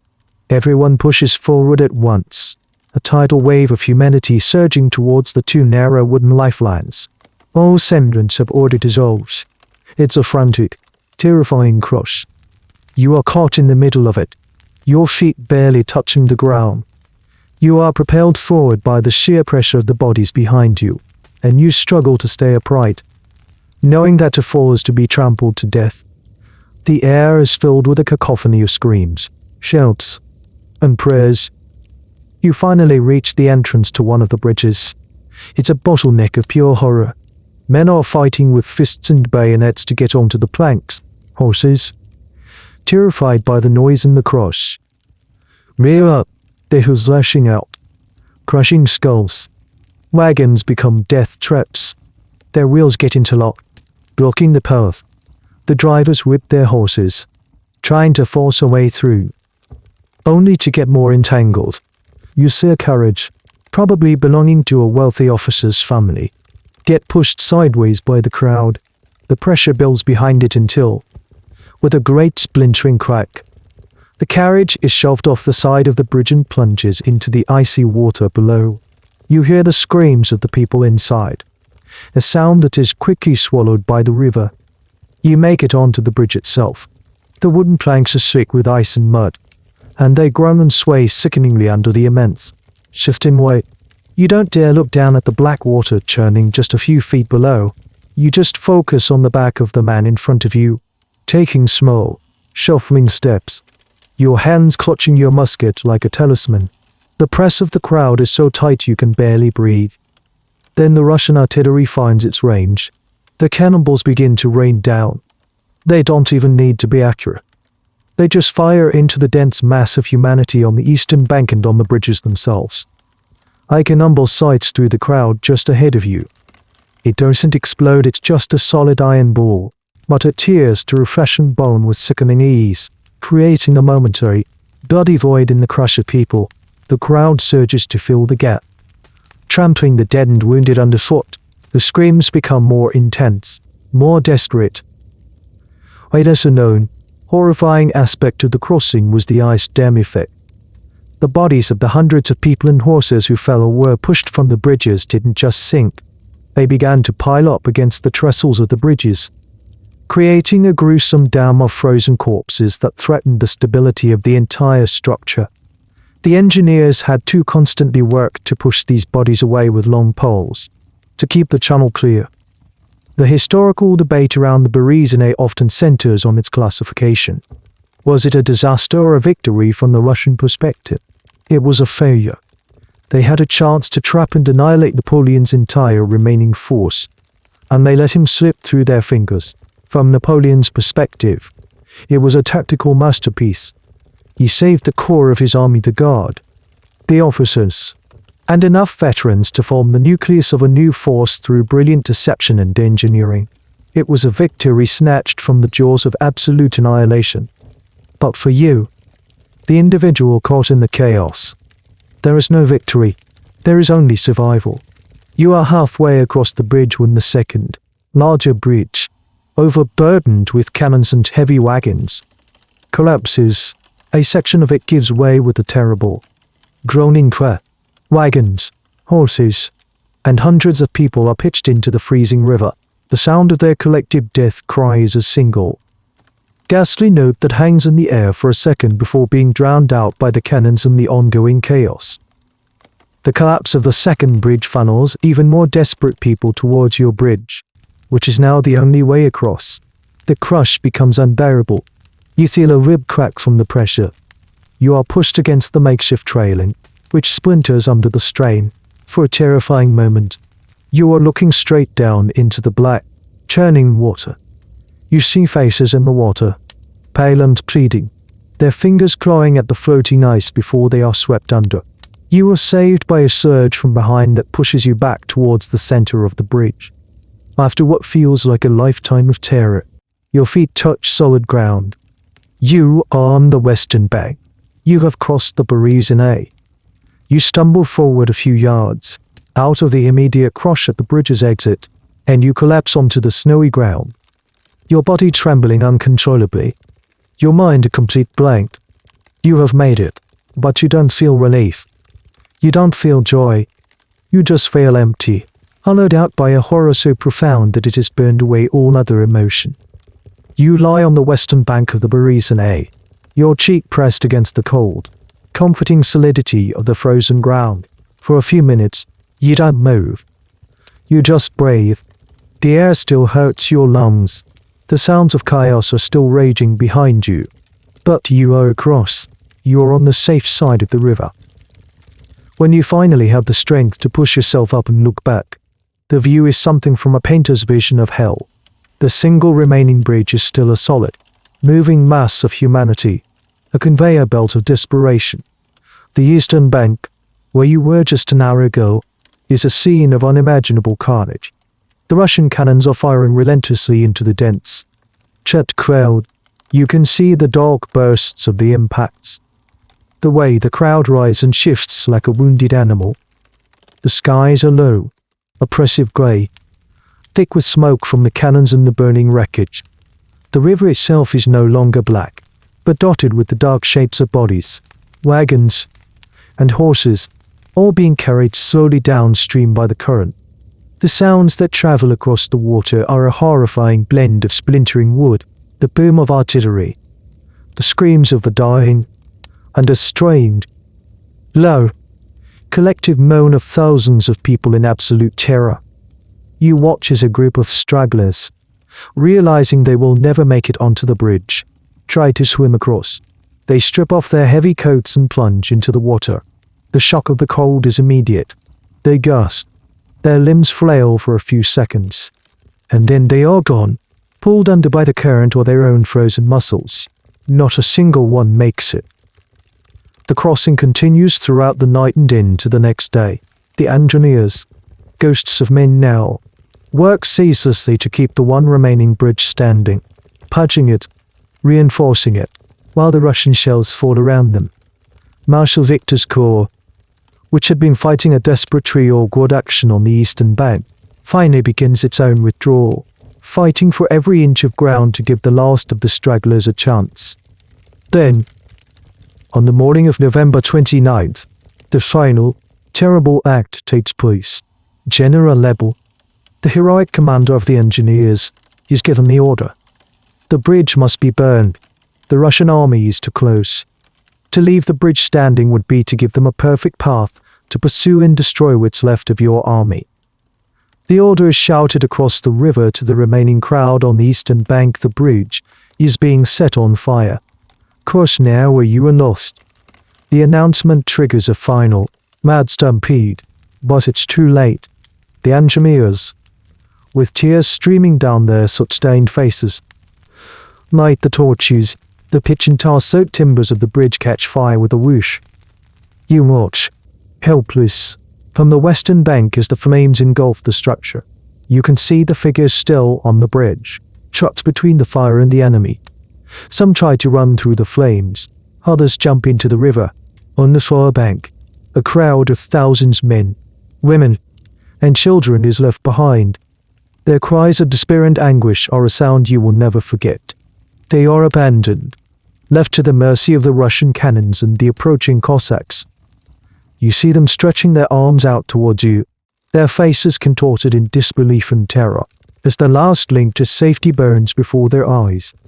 This moment, the burning of the bridge, is one of the most haunting and controversial episodes of the retreat. It was a brutal but militarily necessary decision. It saved the core of the army from destruction, but the human cost was staggering. It's estimated that 10 to 20,000 people were left behind on the eastern bank to be killed or captured. It's a number that is difficult to comprehend. A small, sad detail among those left behind were many of the sutleresses or consiglieres, the civilian women who were officially attached to the army to sell goods and run canteens. They were a tough, integral part of military life, and many had husbands and children in the ranks. In the chaos, many were separated from their families and abandoned on the wrong side of the river. The image of these women, some holding infants, watching their last hope go up in flames, is one of the most tragic of the entire retreat. The historical consensus is that the Berezina, for all its horror, was the moment Napoleon salvaged something from the jaws of total defeat. He had saved roughly 25 Darrow effective soldiers, along with most of his officer corps, but the Grand Army as a fighting force that had invaded Russia was gone forever. It had been bled white at Berezina, frozen in the snow, and finally, irrevocably broken at the Berezina. You turn your back on the river and the horrifying sounds. You can't watch anymore. You have to move. The column is already shuffling forward, away from the riverbank, deeper into the frozen landscape of what is now Belarus. You are a survivor. You crossed the river of death. But the feeling is not one of triumph. It is one of profound guilt and loss. You have made it. But so many have not. You carry their ghosts with you. The snow begins to fall again, thick and heavy, as if trying to cover up the atrocity you have just witnessed, to bury the screams under a blanket of white silence. The army that stumbles away from the Berezina is a ghost of a ghost. The brief, adrenaline-fueled resurgence of military order that occurred at the river crossing has evaporated, leaving behind an even deeper state of despair. You survived the trap. Yes, but now you are back in the familiar, grinding hell of the mob, and the cold has returned with a vengeance. Temperatures plummet again, to lows you haven't experienced before, reaching 30 RF and even colder. The final vestiges of hope are extinguished. Berezina was the last major obstacle, the final dramatic climax. Now, there is no focal point, no goal to strive for. There is only a vast, seemingly endless expanse of snow and ice separating you from Poland, from safety. The will to live, already so fragile, begins to snap all across the column. Men who survived the river crossing, who fought like lions to get across the bridge, now simply lie down in the snow and die, their reserves of strength and spirit utterly depleted. It is in this atmosphere of final collapse, on December 5th, that the news spreads through the ranks. It moves like a cold wind, a whispered rumor that is quickly confirmed. The emperor is gone. Napoleon has abandoned the army. He held a final council of war in the small town of Smorgon. He gathered his marshals and announced his decision. He would leave immediately, travel incognito as fast as he could, and return to Paris. He handed over command of the army to his brother-in-law, Marshal Murat. Then, with a small entourage including his aide Colonute, he climbed into a covered sleigh and disappeared into the night. The official justification, the one that trickles down to the horrified ranks, is that his presence is urgently needed in Paris. He must rally the nation, raise a new army, and secure his political position after a failed coup attempt back in France. He is more valuable as a political leader in Paris than as a general leading a dying army in the snow. On a rational, strategic level, it makes sense, and many historians argue it was the only logical choice. The army was doomed anyway. His staying would not have saved it. By returning to Paris quickly, he was able to consolidate power and miraculously raise a whole new army to fight the campaigns of the following year.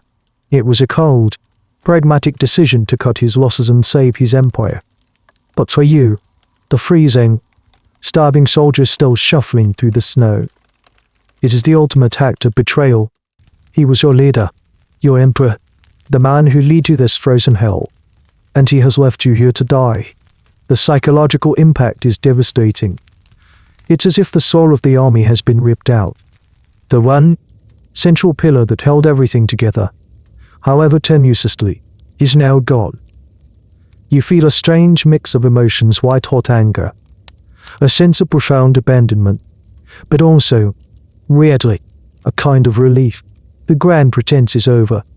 You are no longer fighting for him, for glory, for the empire. You are now fighting only for yourself. The last chain of loyalty has been broken, and in its place is a stark, terrifying freedom. A little-known detail of his departure is the sheer dramatic risk of his journey back.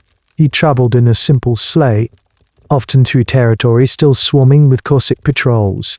He was disguised, using a false name, his face wrapped in furs. At one point, his small party was merely intercepted. The fate of Europe literally rested on that one fragile sleigh making it through the snow. The image of the most powerful man in the world, a fugitive in his own conquered territory, is a stunning reversal of fortune. With Napoleon gone, the command falls to Murat, the flamboyant king of Naples. Murat is a brilliant and courageous cavalry commander, perhaps the greatest of his age, but he is not a leader of men in this kind of crisis. He is a man of heroic charges and grand gestures, not of grim, slogging endurance.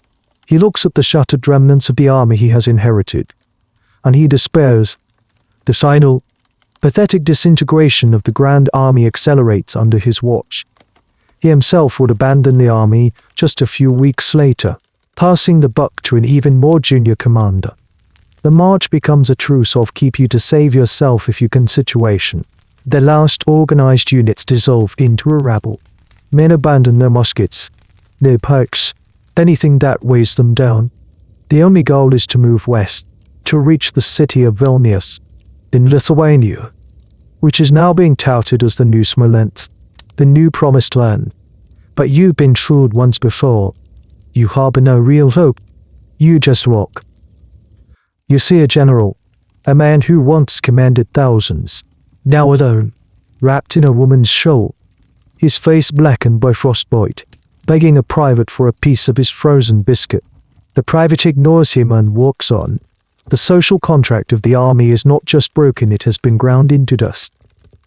You plod on through the snow, your mind numb. The departure of the emperor is the final confirmation of what you have known for weeks. You were a pawn in a game that has been lost. The king has been swept from the board, and the pawns have been left to be picked off one by one. You no longer feel anger, just a vast, cold emptiness that mirrors the landscape around you. You have a new name for yourself now, though it is never spoken aloud. You are a spectre, a ghost.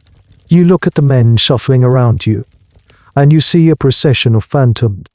Their faces are skeletal, the skin stretched taut over cheekbones and jawlines, giving them a grinning, skull-like appearance. Their eyes are sunk deep into their sockets, burning with a feverish light or staring out with a terrifying, vacant dullness. Your movements are slow, automatic. You are a walking skeleton, draped in filthy, mismatched rags. Your once proud uniform is a distant memory. You might be wearing a Russian peasant's sheepskin coat over the tattered remains of your blue greatcoat. Your head is wrapped in a strip of looted carpet. Your feet are bound in clumps of straw and canvas, as your boots disintegrated long ago. You catch a reflection in a piece of ice and you don't recognize the creature staring back at you. The person you were when you crossed the Neem River into Russia 6 months ago is dead. You are just the vessel that his ghost now inhabits. The column itself is no longer a column. It's a thin, wavering line of dark shapes moving slowly across an endless canvas of white. There is no conversation. There is no singing. There are no curses. The only sounds are the rhythmic, shuffling crunch of feet in the snow and the dry, hacking coughs that wreck the bodies of the sick. The cold has settled into everyone's lungs, and a brutal, pneumonia-like illness is sweeping through the ranks, finishing off those who have somehow resisted starvation and frostbite. Your world has shrunk to the most primitive sensations.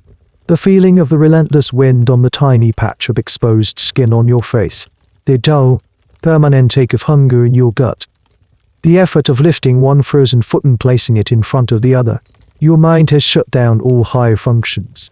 You don't think about your family, your home, or the future. To think of such things is to invite a pain more unbearable than the cold. You exist only in the present moment, in the single, repetitive action of walking west. You pass through towns and villages, what's left of them. They are burned out shells, already stripped bare by the vanguard of your own army. There is nothing left. No food. No shelter. No warmth. Sometimes you find shelter in a ruined church or an abandoned barn, huddling together with dozens of other spectres. The warmth of your collective bodies offering a pathetic shield against the night's lethal cold. You don't speak to each other. You just exist. A silent congregation of the damned. A strange and little documented phenomenon of this final stage was the frost madness. The combination of extreme hypothermia, malnutrition, and psychological trauma pushed many men over the edge into a state of delirium. You see a man suddenly stop, take off his hat, and begin bowing politely to a snow-covered tree, as if greeting an old friend. You see another talking animatedly to himself, arguing with ghosts from his past. These men are lost. They have retreated into a private world where the horrors of the present can no longer touch them. They usually don't last the day. They wander off the road and are quickly swallowed by the snow. The historical analysis of this final phase of the retreat often focuses on the complete and total breakdown of the very concept of an army. The force that left Moscow was a retreating army. The force that left Smolensk was a routed army. The thing that is now stumbling towards Vilnius is not an army at all. It is a migration of dying individuals. Historians debate the point at which command and control ceased to exist entirely. Was it when Napoleon left? Was it at the Berezina, or was it earlier for you? The answer is simple. It ceased to exist the moment the man next to you became more valuable as a source of boots or bread than as a comrade. You have become an expert in the subtle calculus of survival. You know how to choose snow to quench your thirst without lowering your core body temperature too much. You know how to identify the driest looking wood for a fire. You know how to wrap your feet to prevent the frozen rags from adhering to your frostbitten skin. These are the lessons of a brutal, unforgiving school. You walk. That is all you do. You walk past the dead, who no longer even look like men. They are just humps in the snow, their forms softened and rounded by the endless, gentle snowfall. You walk past the dying, the men who have finally given up, sitting by the side of the road with a strange tranquility on their faces. They watch you pass with indifferent eyes. They know their journey is over. You don't meet their gaze. You just keep walking. You are no longer a soldier. You are no longer a Frenchman, or an Italian, or a German. You are a primal creature, stripped of everything but the will to take one more breath, one more step. You are a ghost, haunting the frozen landscape, walking west towards a home you are no longer sure even exists, or if you will even be human enough to recognize it when you get there. You stumble into the outskirts of Vilnius, the capital of Lithuania. This was the city that was supposed to be the new promised land, the replacement for the shattered dream of Smolensk. And for a brief, glorious moment, it seems the dream might be real. Unlike the grim, half-empty Smolensk, Vilnius is a friendly city, filled with Polish and Lithuanian sympathizers. The inhabitants are horrified by the skeletal apparitions that have appeared at their gates. They come out with bread, soup, and warm clothes. For the first time in months, you taste real food. A woman presses a piece of dark, dense bread into your hand. The taste is so overwhelming, so magnificent, that you break down and weep. Your body shaking with sobs you can no longer control. You are taken into a house, into a room with a real fire. The warmth is a physical shock. That painful pins and needles sensation as the blood tries to return to your frozen limbs. You are given a bowl of hot soup, and you drink it so fast you burn your throat. But you don't care. It's the most delicious thing you have ever tasted. But this sanctuary is a mirage, and it is short-lived. The problem is that you are not alone. Behind you, tens of thousands of other specters are converging on the city. The initial wave of charity is quickly overwhelmed by a flood of starving, desperate men. The city descends into chaos. Soldiers, their discipline gone, break into bakeries and liquor stores. Fights break out. The sick and dying collapse in the streets, turning the city into a vast, open-air hospital and more.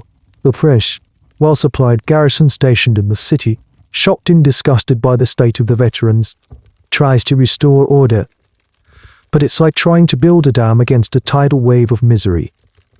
And then, the final blow. The Russians are coming. The news that Cossack patrols have been sighted just a few miles away triggers a fresh panic. The stay in Vilnius, which was supposed to last for weeks to allow the army to recover, lasts less than 2 days. The order is given to evacuate, to continue the retreat. You are forced back out into the cold, back onto the road. The brief, warm dream is over. The despair of this new departure is perhaps the most profound of the entire journey. You were so close. You had tasted salvation, and it was snatched away. The final leg of the journey. From Vilnius to the Niemen River, the border of the Russian Empire and the starting point of the whole campaign, is the final, agonizing stretch. It's a short distance on a map, but it's an eternity of suffering. The column is now little more than a trail of dying men. This is where the numbers, the cold, hard statistics of the catastrophe, become fully, horribly apparent. Of the roughly 450, 0 soldiers of the main Grande Armée who crossed the Niemen River into Russia in June. How many are now stumbling back towards it in December? The exact figures are still a matter of intense historical debate, as record-keeping had completely broken down, but the most reliable estimates are simply staggering. It's believed that only about 25, 0 to 30, Tadiro men crossed the Berezina with the main army. By the time you reach the Niemen, that number has dwindled even further, including soldiers from flanking corps and various other units. Perhaps 90. 0 men in total survived the campaign in some form, but of that central force that marched on Moscow, the fighting corps of the army, the number who made it back across the Niemen is likely less than 10. Some estimates put it as low as 5. Ding ding ding. Think about that for a moment. An army of nearly 500,000 men, the greatest European army ever assembled, was reduced to a force that could fit in a small town square. Over 350 Jaro men were lost. They were not all killed in battle. The vast majority historians estimate well over 200. Jaro were killed by the cold, by starvation, by disease. They were casualties of general winter.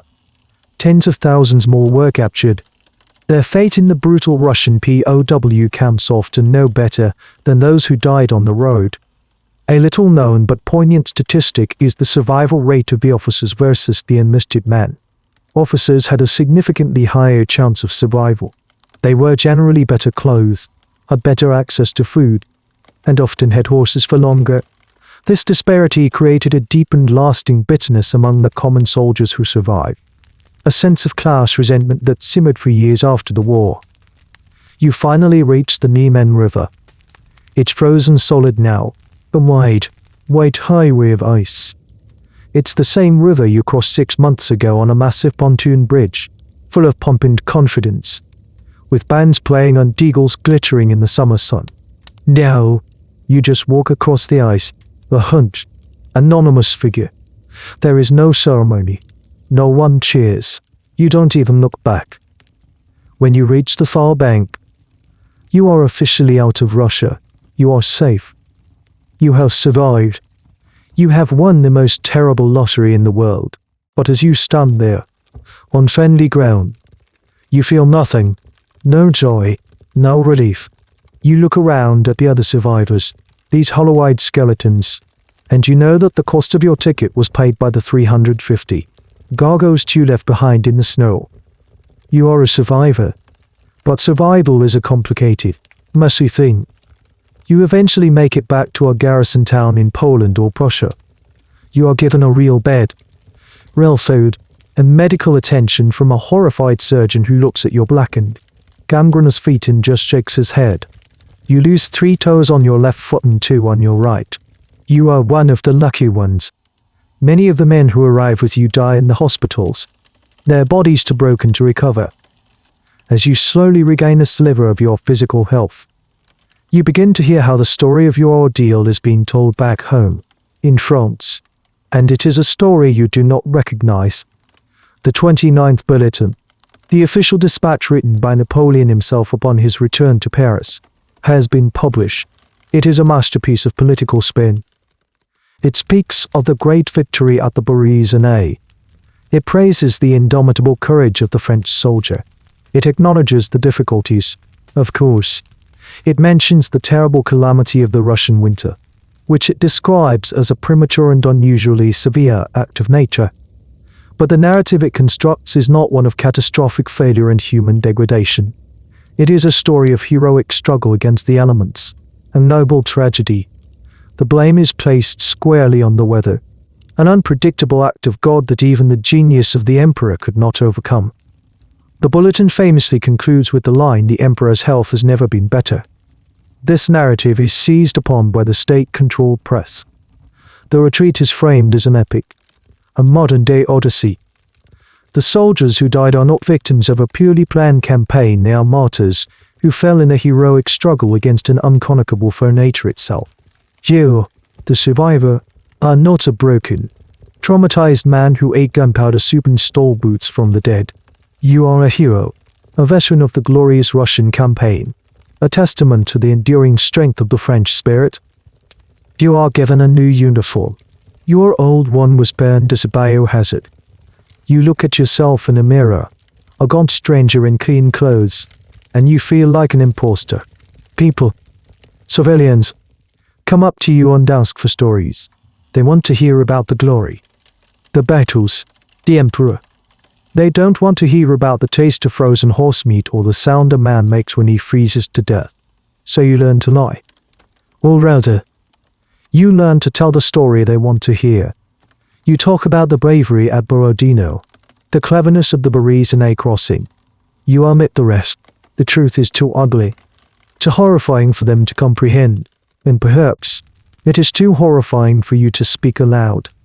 A strange and fascinating aspect of this post-retreat period is the creation of the Berezina myth. In French culture, crossing the Berezina c'est la Berezina became a common expression. But its meaning is ambiguous.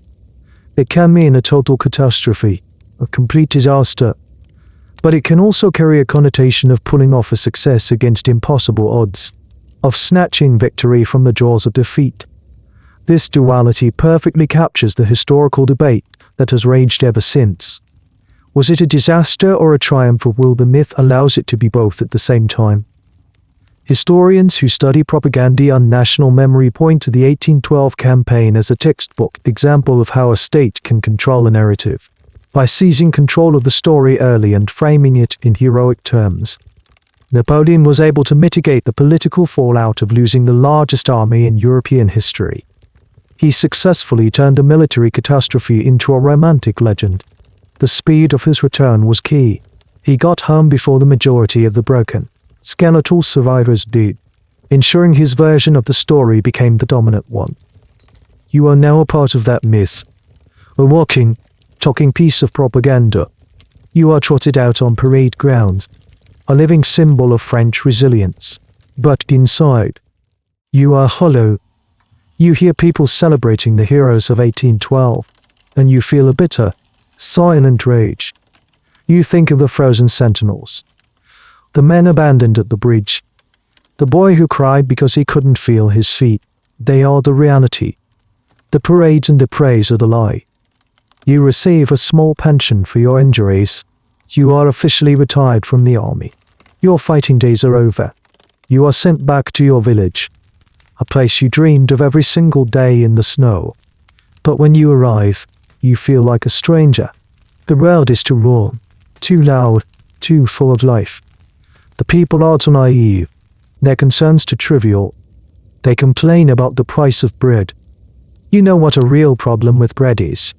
You are a ghost here, too, haunting your own past life.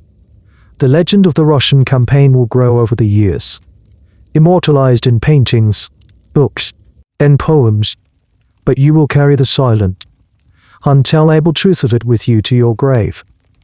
Years pass. The emperor is gone, exiled to a lonely rock in the Atlantic. The wars are over. Europe is at peace. You are an old man now, living a quiet life in your small village.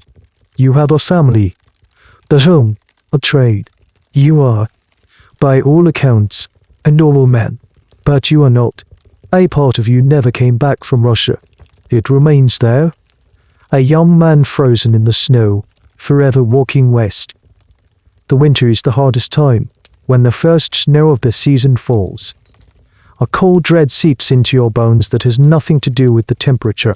The smell of wood smoke from your own hearth can suddenly transport you back to a pathetic, sputtering fire surrounded by desperate, hungry men. The sight of a dark bird against the white snow can make you flinch, your mind seeing a Cossack on the horizon. You have nightmares. Not every night anymore, but often enough. They are always the same. You are back on the road. The wind is howling, and you are desperately, achingly hungry. You see the faces of the men you left behind, their eyes accusing you. You wake up in a cold sweat, the phantom taste of gunpowder and snow in your mouth. Your wife knows not to ask about the dreams. She just knows that on some nights, you are not there with her. You are somewhere else, somewhere cold and far away. The physical toll is a constant reminder. The stumps of your toes ache with a deep, phantom pain whenever the weather turns cold. You walk with a permanent limp, a shuffling gait that is eerily similar to the way you walked in the snows of 1812. Your body is a map of the retreat, and every scar, every ache, tells a story. A little known but common affliction among the survivors was a chronic sensitivity to cold, what we might now recognize as a form of Raynaud's phenomenon or nerve damage. For the rest of their lives, their hands and feet were turned earthly white and numb at the slightest drop in temperature. It was as if the Russian winter had permanently imprinted itself on their circulatory systems. They were, in a very real sense, forever cold. You have become a local curiosity. Old Jock, who was with the emperor in Russia, on winter evenings. At the local tavern, men will sometimes buy you a drink and ask you to tell your stories. You have gotten good at it over the years. You tell the sanitized version, the one that has become history. You talk of the grand battles and the emperor's genius. You leave out the cannibalism, the frozen sentinels, the burning of the bridge. You tell the myth, because the truth is a locked room inside you, and you have long since lost the key. The historical memory of the campaign has solidified over time. It is remembered as Napoleon's greatest blunder, the beginning of his end, but it is also remembered with a certain romantic grandeur.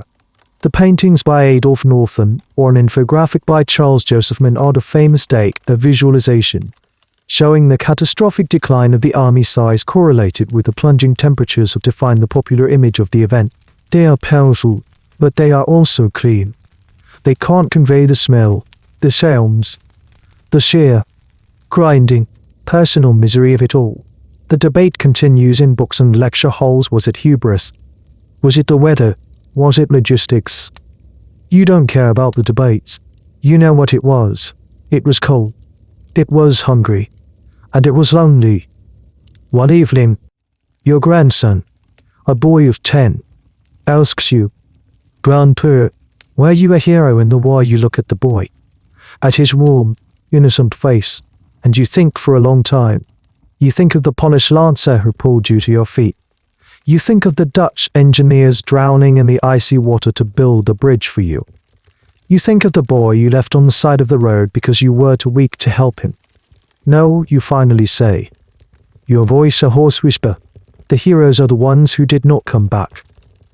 You live out the rest of your days in peace, but every time you close your eyes, you can still see it. The endless white, the thin, dark line of men shuffling towards the horizon, the vast, indifferent sky.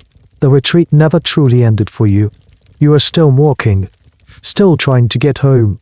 The snow is falling, and it will fall forever. The journey is over. The cold has finally receded, replaced by the gentle, quiet warmth of your own bed. The story fades, its sharp edges softening, the grim figures of the past dissolving into the comfortable darkness of your room. You can feel the weight of your own blanket, a comfort those men could only dream of. The soft hum of the fan is no longer the whistle of a Russian wind, but just a peaceful, steady sound to guide you into slumber. The ghosts of the Grand Army are quiet now. Their long march is over, and so is yours. You walked with them through the snow and the fire. You felt their hunger and their fear. But you have returned. You are safe. The memories of that terrible winter can now be put away, like a book being placed back on a shelf. Let the silence of the room be a gentle tribute to the silence of the snow-covered plains. Let the warmth of your bed be a final peace for the frozen sentinels. There is nothing more to see, nothing more to fear. There is only the slow, easy rhythm of your own breathing, a gentle tide pulling you out into the calm, deep ocean of sleep. Relax your shoulders. Let go of the day. You are drifting now, peacefully, safely, into the quiet landscape of your own dreams. The end of the article. Good night.